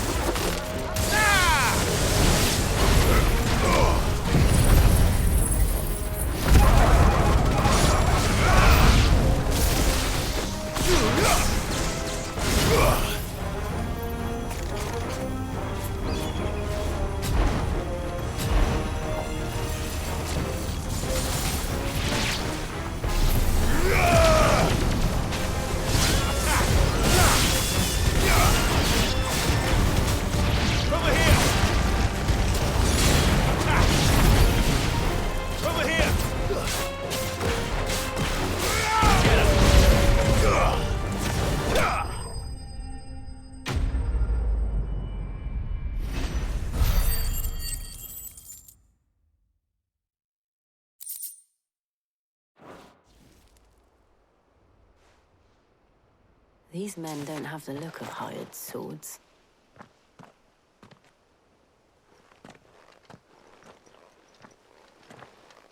If you've come to rob this place, You are mistaken, my Lord Rosfield. We're here by Madame Martha's leave. how do you know my name? Forgive me, my lord. There wasn't time for introductions. We're with the Guardians of the Flame. Wade's men? But how did you come to be here? Where is your commander? Sir Wade left earlier with a scouting party to find out where the Akashic were coming from. Did he?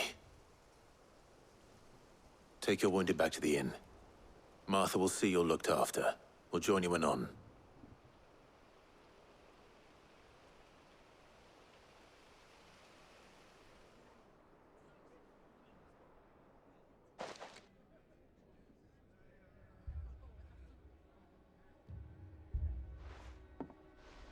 And to think you took them for thieves.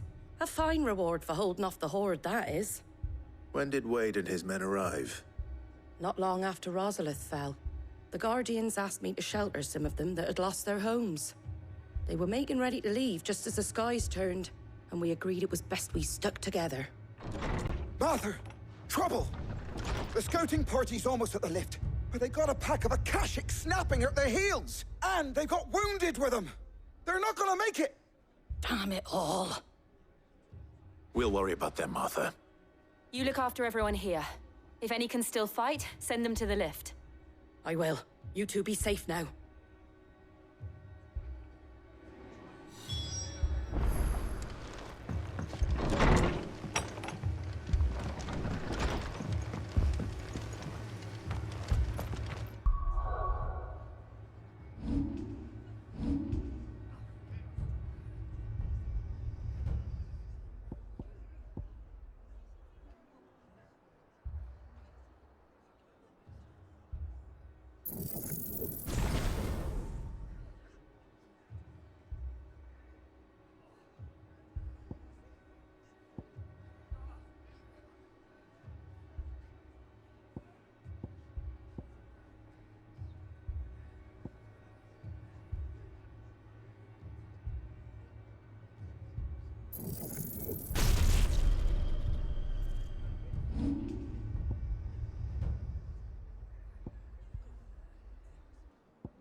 My dogs.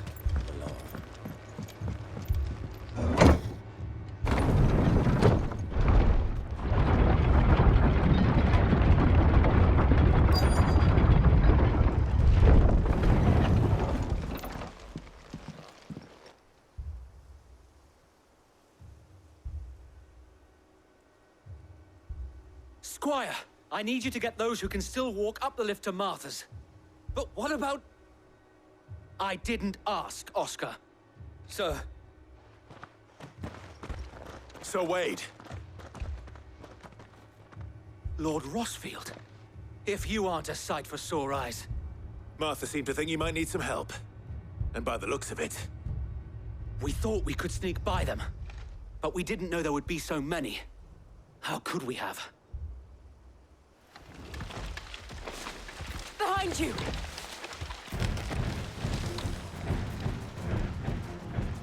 Damn it!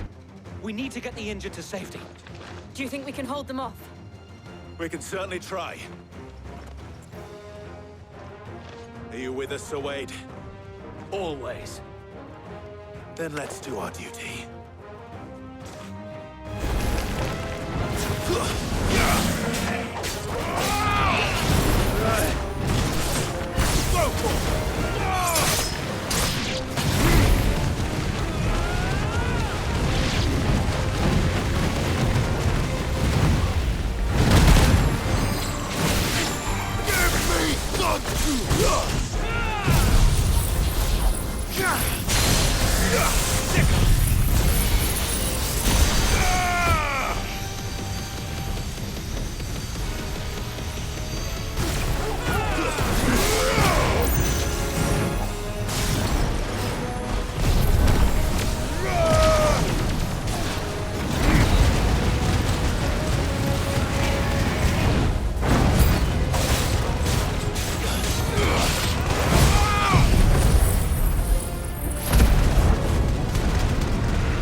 Is anyone hurt? I don't think so. And yet again, you've pulled me from the flames. It's just a pity I keep walking into them. You've never been one to shy away from danger, Sir Wade. Like any shield worthy of the name. I see you're all in one piece. Martha! Is something wrong? The lookout saw smoke coming from down Eastpool way. Too thick to be a hearth. A second horde. Feel like finishing the job. Always. Jill and I will make for Eastpool. You'll need to move the injured without us. Don't you worry about them. The moment my men are safe, I'll follow. Good luck.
Just patch me up as quick as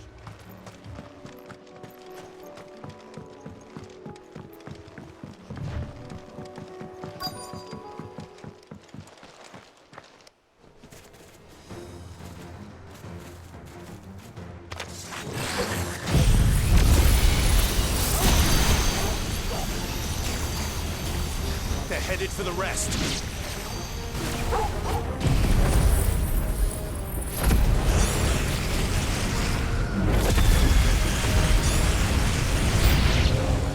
We have to slow them down.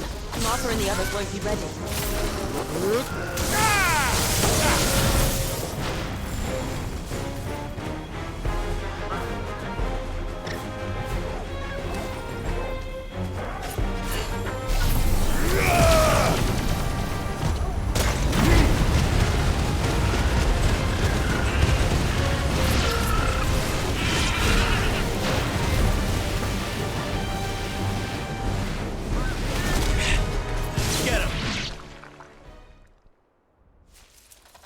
Something's coming.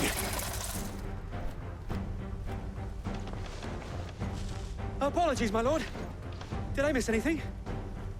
Only the first round, Sir Wade. Shall we?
Do you see any more? No. I think that was the last of them. But it won't be long before the next lot arrive. Then we make for Martha's while we can.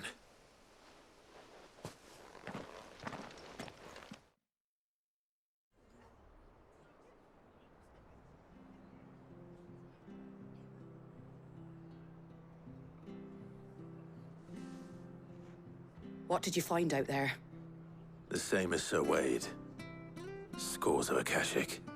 Well, wherever they came from, they're gone now. Our lookouts say the lowlands are clear. Hopefully we'll have enough time to lick our wounds. How many of your men were injured? A damn sight less than if you hadn't turned up. Thank you. It was a hard-fought victory. But as long as the skies remain dark, I fear the Akashic's numbers are only going to rise. It's not a matter of if the Horde will be back, but when. And whether that's sooner or later, we'll need to be ready. The inn here affords a good view of the land, and is easily defendable. I'd like to make this one of our outposts. What do you say, Martha? You'd have more men to guard the rest. Well, when you put it like that, of course they can stay.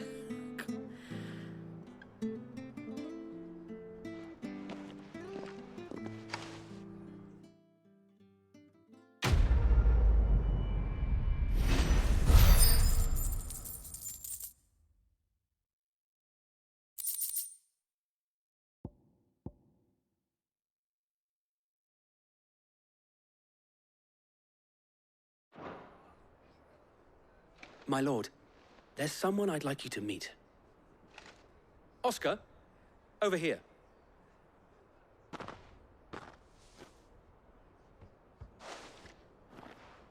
It is an honor to make your acquaintance, Lord Rossfield. I am Oscar. Oscar of House Murdoch. Murdoch? I wasn't aware the Lord Commander had children. Oh, he didn't. But his brother, my father, did. I am Sir Rodney's nephew. Well, go on then. It's not for me to ask him. Yes, Sir Wade.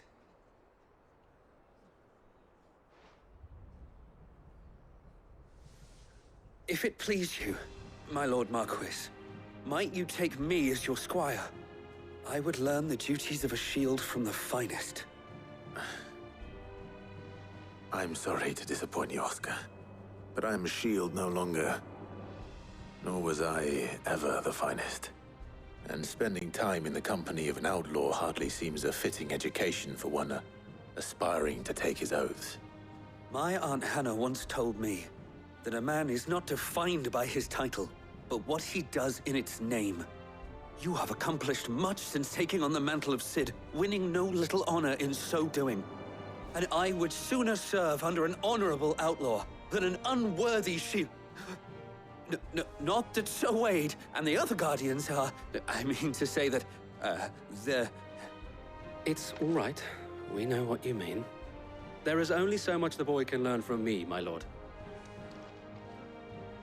But a squire... Would that really be so bad?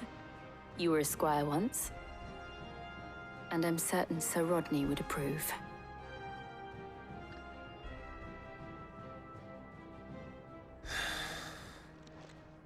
Know that I'll show you as much leniency as your uncle showed me.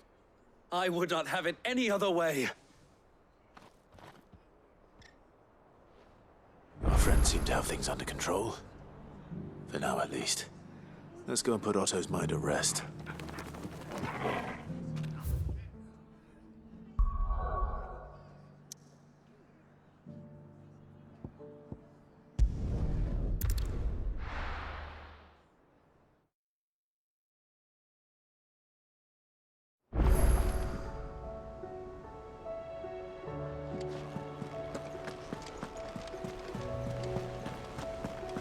Did you see that? Tell me you saw that.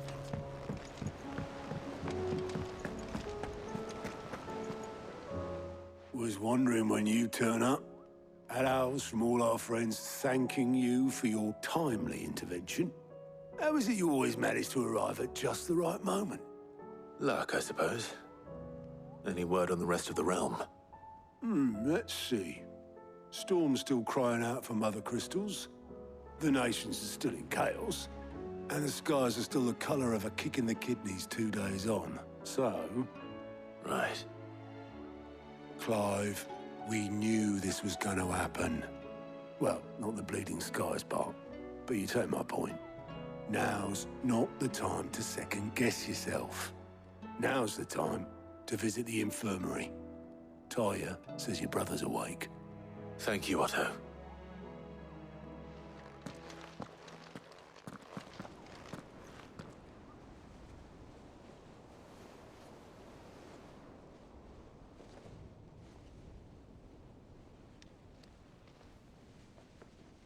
So it was not Sylvester, but Olivier who served as Ultima's puppet. And when Dion learned of this, he sought to slay the fiend.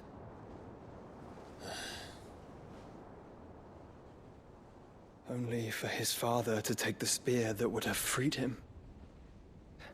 Enough to drive a man to madness. Small wonder he hasn't stirred. I would be afraid to wake. Had I but reached out to him sooner, warned him of the threat Ultima posed. But now, both an empire and her prince lie broken. Joshua, what do you know of Ultima?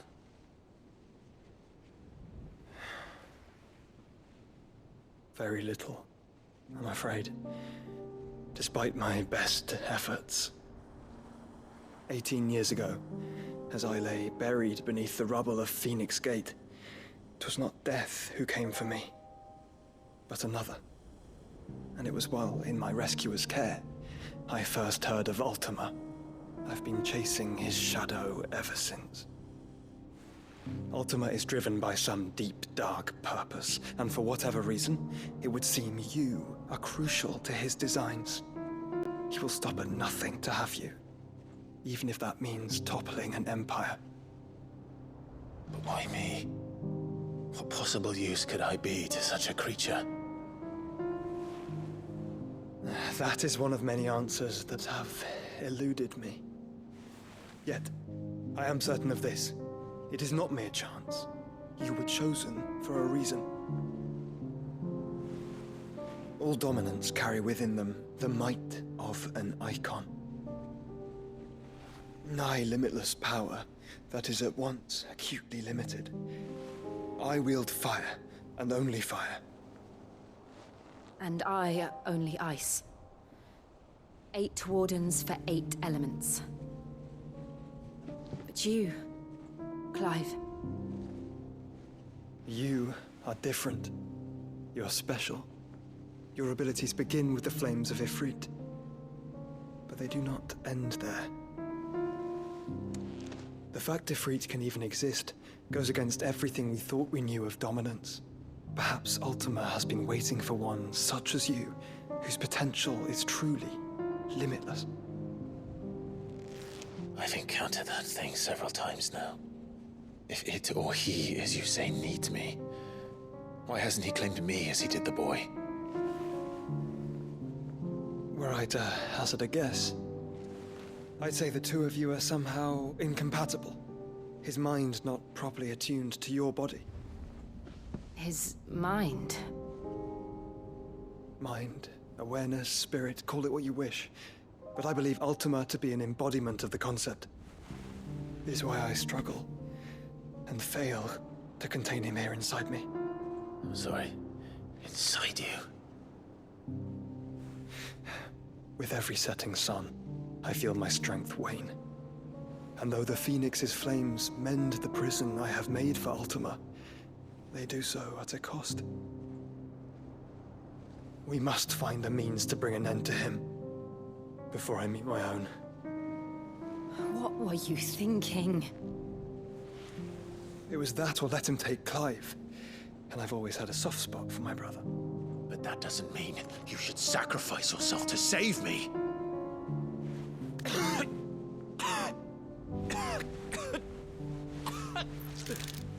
Joshua! Clive! It's Gav! There's an army of Akashic at the gates of Canver.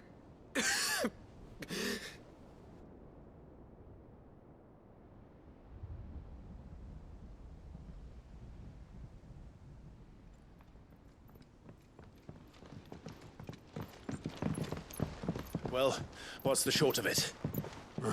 Tyre told you. The capital of the Free Cities is under siege by an army of monstrosities.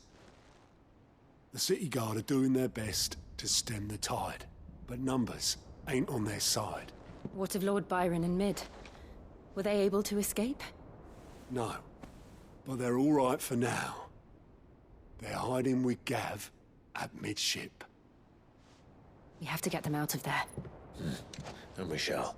Otto, prepare a Stolas. Tell Gav to stay exactly where he is. Understood. Vivian, what's the swiftest route to the Free Cities? That sounds like a question for the map. Look here. This road, through Tabor, should provide the least trouble. Good. What a coincidence. Tabor is exactly where I'm bound. Joshua, bed is where you should be bound. You don't think I told him the exact same thing? Were Tyre not such a talented healer, I would surely have been inclined to agree. But, thanks to her ministrations, I feel I may safely rejoin my attendant, who was to wait for me in Tabor if we became separated. All right, we travel together. Clive! If he stays close to me, he'll be fine. Thank you, brother. I'll look after him.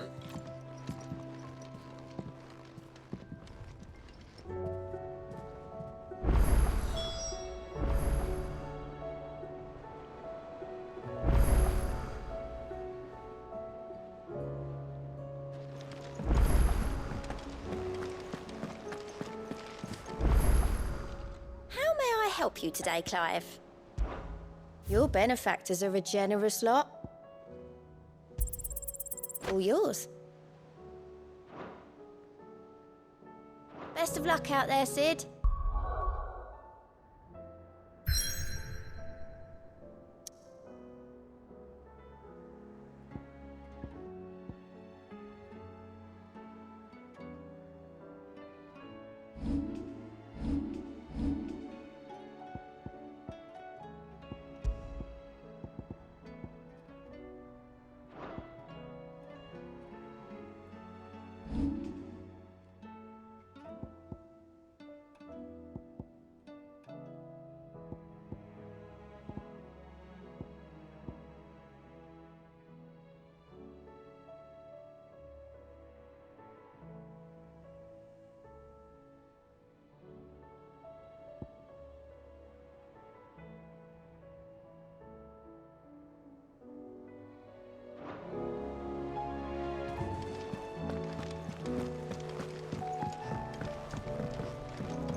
Is a storm coming, Sid?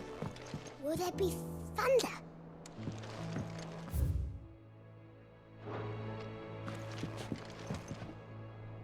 Sid, perhaps you can help me solve a mystery. I can certainly try. Who's gone missing this time? It's not who, but what. Mid's scales, the ones she made for her workshop. I borrowed them to teach the little ones about weight, and shortly after the lesson, well, they vanished. My first thought was that they'd taken them off somewhere to play, but when I asked, they swore they had nothing to do with their having disappeared. Which almost certainly means they had everything to do with it.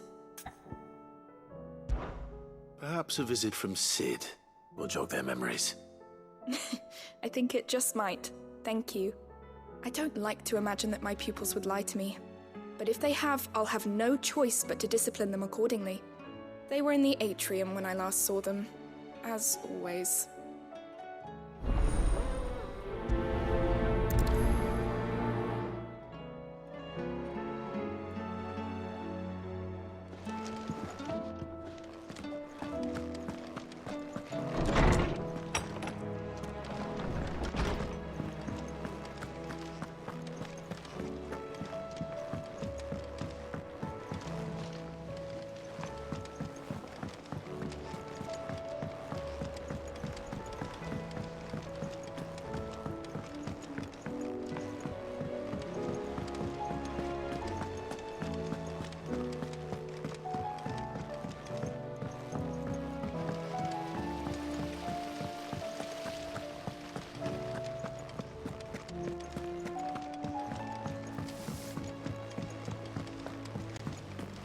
What do you reckon we should do?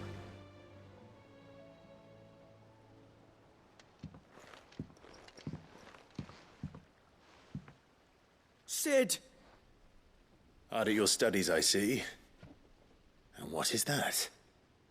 It's not a set of scales, is it? No. Of course it isn't. Well, not anymore, it's not. Oh! And just how long hasn't it been one? We're sorry. But we didn't break them. We dismembered them. Just like Miss Mididol showed us. Miss Mididol? And why would she have you dismembering her creations? Because that's the only way to become a ninja-neer. Miss Mididol said, the best way to see how something works is to take it apart and put it back together again. Well then, your work is already half done. Carry on. About that. The taking apart was easy enough, but it's the putting back we can't work out. Speak for yourself. The heavy thing goes at the bottom. Then...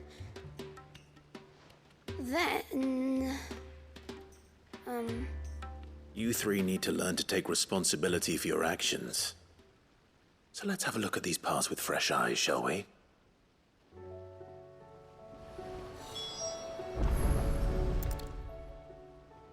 All right. Everything here was once part of Miss Midadol's scales. Every piece has its own role to play, and each is just as important as the others.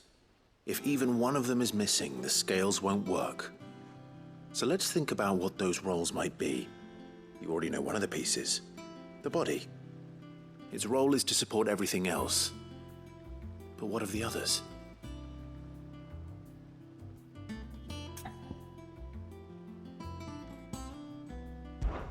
These round parts are called the pans. You all know what a pan is, don't you? I do. Molly uses them in the kitchens to fry bangers. But these aren't for frying bangers, you idiot. They're for weighing stuff. But what if I wanted to weigh Goots? I don't think he'd fit on that little thing. Probably not. What are the chains for? Holding the pans up? Well spotted. Which means something must hold the chains up in turn.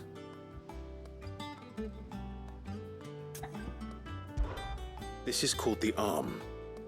Why do you suppose that is? It doesn't look much like an arm. You're right. It looks more like a wing. Like a chocobo wing! You've ridden a chocobo before, haven't you, Sid? Will you teach me to ride one day? I'll think about it. Now, what do arms do? Hold things. So wait, maybe this arm holds things too? Good thinking. You're on the right track.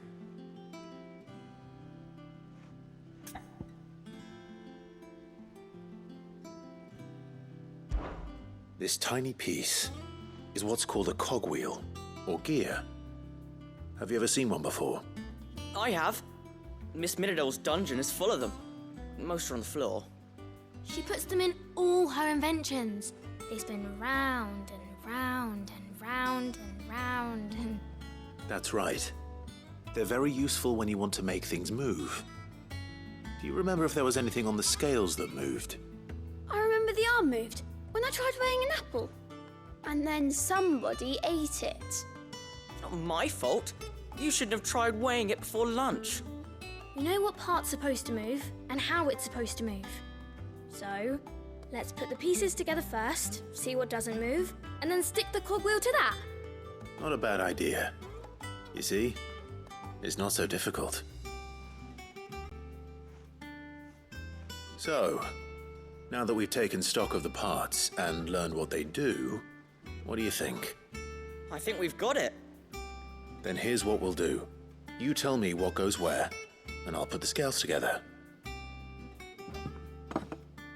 Well, obviously you need to start with the body. All the other pieces fit onto it, don't they? And the arms go on the body, just like real arms. Or wings, if you're a chocobo. And then the arms hold the pans by the chains. Very good. Let's see if that works. There. All finished.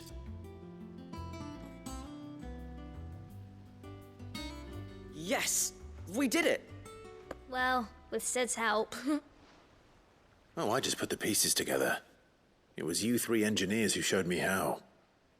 That's right. We're Miss Midadol's hares. Her hairs? Yeah, hares for the future. She's showing us her secrets now, so we can help out the hideaway when we're older. What do you think, Sid? Are we almost ready? With a little more help from Miss Midadol and Miss Shirley, I'd say it won't be long at all. You hear that? It won't be long. Until then, though, do try to be honest with Miss Shirley.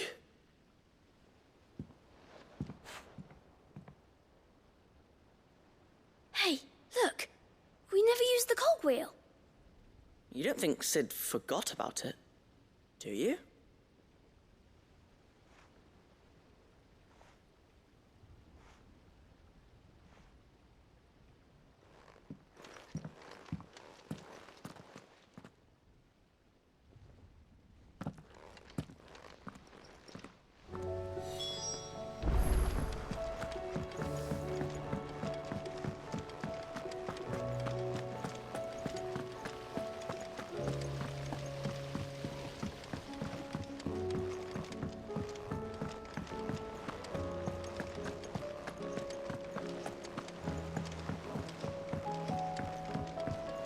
Did you see that?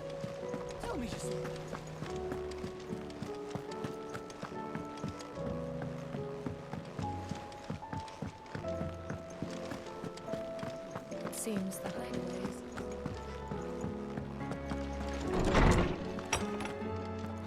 Is a storm coming, Sid?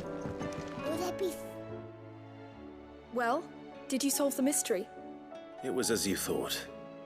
The children had the scales, or the parts of them at least. They dismantled them to see how they worked. Oh, no, Mid will have my head. Thankfully she won't. This might even have been her idea. Although I was the one who ended up teaching the lesson. I'm so sorry, Sid. I know how busy you are. I shall see that the children are properly punished. Please, there's no need. Mid seems to have taken the three of them under her wing. She's even calling them her heirs. She'd have them follow in her footsteps. And her father's. I see. Sid, do you know why Mid has been spending so much time at the hideaway of late? She told me it was because her studies have been interrupted by events in Canva. Is that not true? No, it isn't. The university offered her a commission. In exchange for full tuition, room and board, they asked her to oversee the design of several new war engines. To anyone else it would be an opportunity, but to Mid, who lost both her parents to war, it was a bitter pill. One she was none too keen to swallow. But that should come as no surprise. She's only ever cared about bringing people hope. The very last thing war can be said to do. Which explains her heirs. She's working to give them a better life. And so should I. What's the odd engineering lesson? Ah, you've given them far more than that. And I'm sure they're very grateful.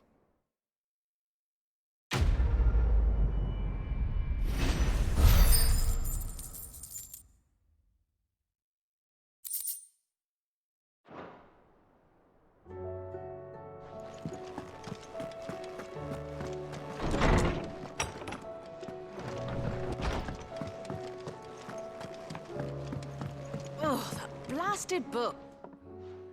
Here, you put me in this situation, Clive. You can bloody well get me out of it.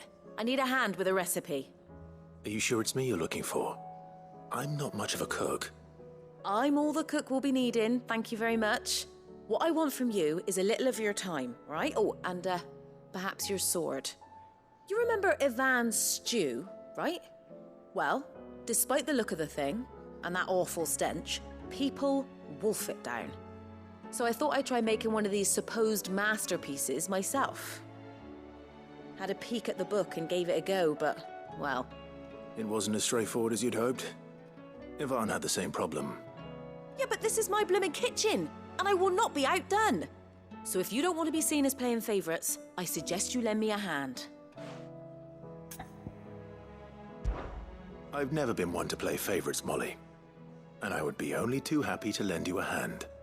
So, what's on the menu this time?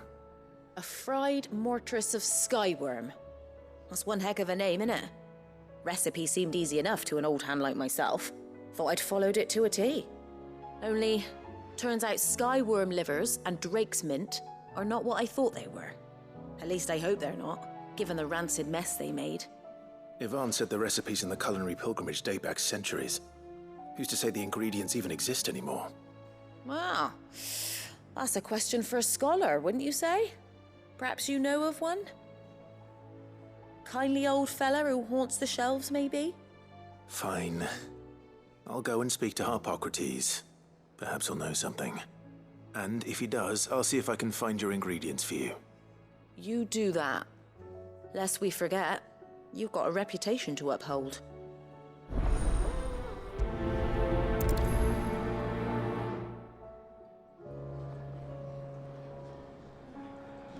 It seems the hideaway's lost its appetite.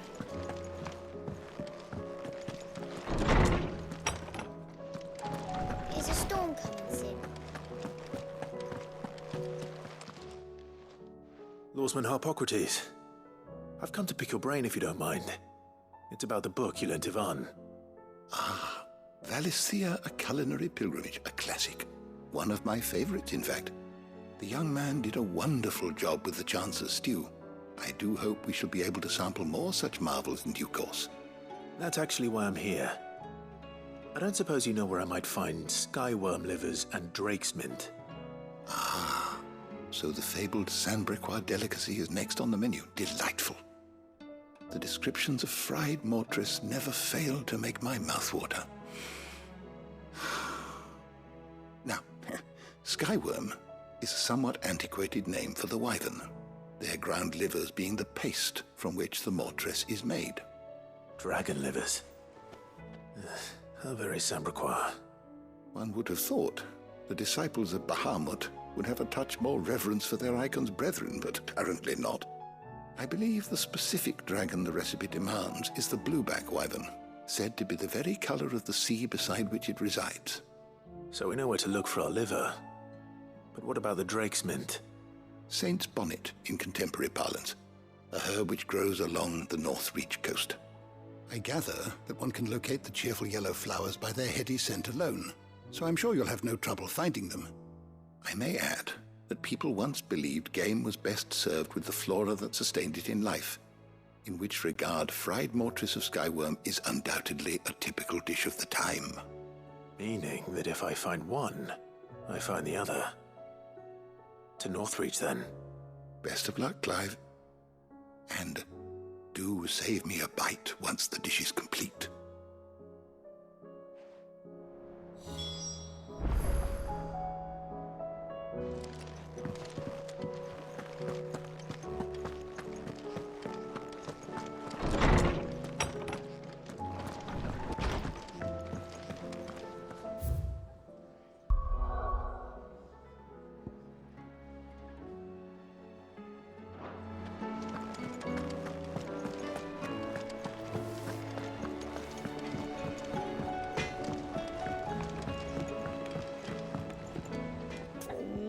What am I gonna do?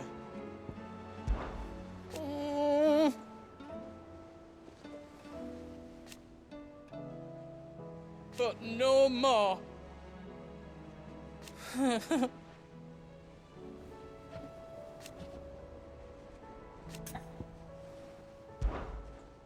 Is everything all right, Goots? You seem more discomposed than usual.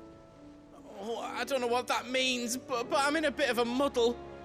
Oh, I think Nan might be in trouble, and she's... It's all right. You can tell me. There was a trader came by. One of our usuals, like. Said he'd heard some rotten rumours about her down Dallymill Way. Folk are saying she's been selling to bandits and cutthroats and that. I mean, she's fond of a chance to make a coin or two, aye, but she'd never do business with baddies. Especially not the kind who go hurting people who haven't done out. I wanted to ask her about it myself, but I'm scared she'll give us a tongue lashing. She'd never give your tongue a lashing, though, would she?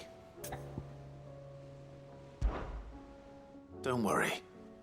I'll speak to her. Oh, thanks, Clive. You'll let me know what she says, won't you? Of course. I'm sure it's all just a misunderstanding.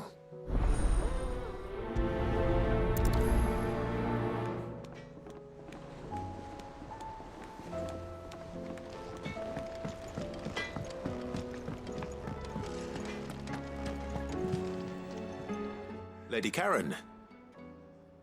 How's business? Not nearly as foul as the weather. You're doing good trade, then? Both in and out of the hideaway?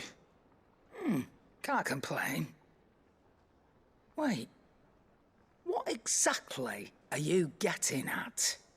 Not once in 5 long years do you pay my affairs half a care, but here you are today, raking me over the coals like a bloody popoto? Just asking. Out of interest. All right. I'm here because I was told that certain rumors have been circulating. About you selling weapons to brigands. Oh, are you? And who was it who knows me so well as to tell tales of my evil exploits? I didn't exactly hear firsthand. All I know is that someone in Dalimil has been spreading word to that effect. And what? You believe it? You think I'm profiting off the blood of innocents, do you? Look, I've done things I'm not proud of. Might be there were a time when I turned a blind eye to the wretchedness of the world so I could line my pocket. But that woman is no more. And you'd know that if you'd ever paid the slightest bit of notice. You're right, Lady Karen. I apologize. It was wrong of me to doubt you. No, it was. Now, I reckon you've got better things to do than pointing your do-gooding finger at a poor old woman. Of course. Good day.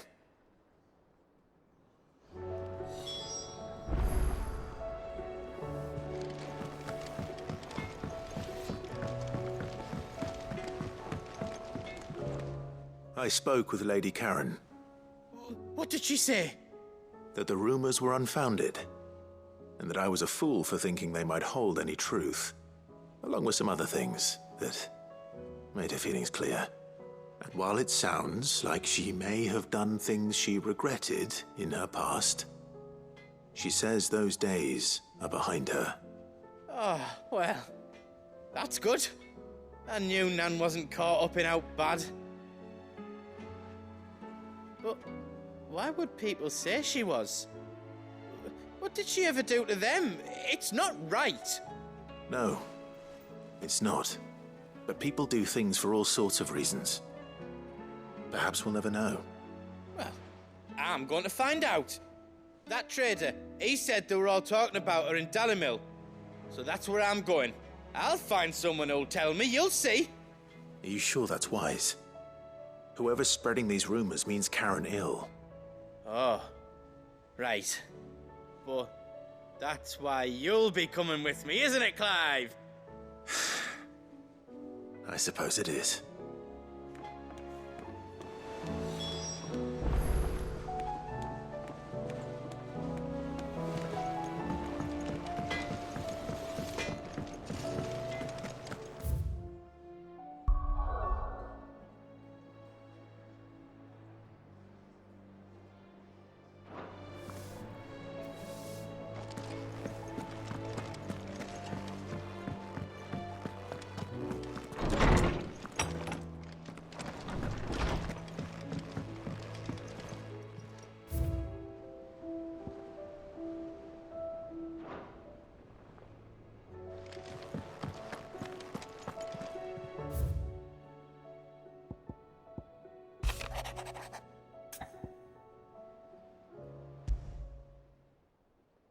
Rutherford. Wasn't that the name of my uncle's manservant?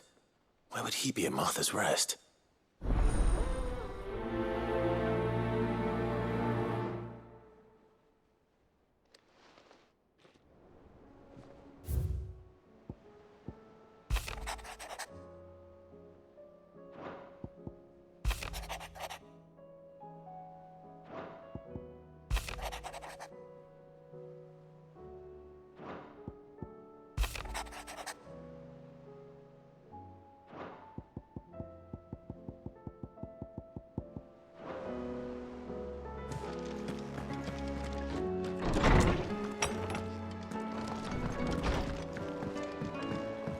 Did you see the pair that got hauled into time?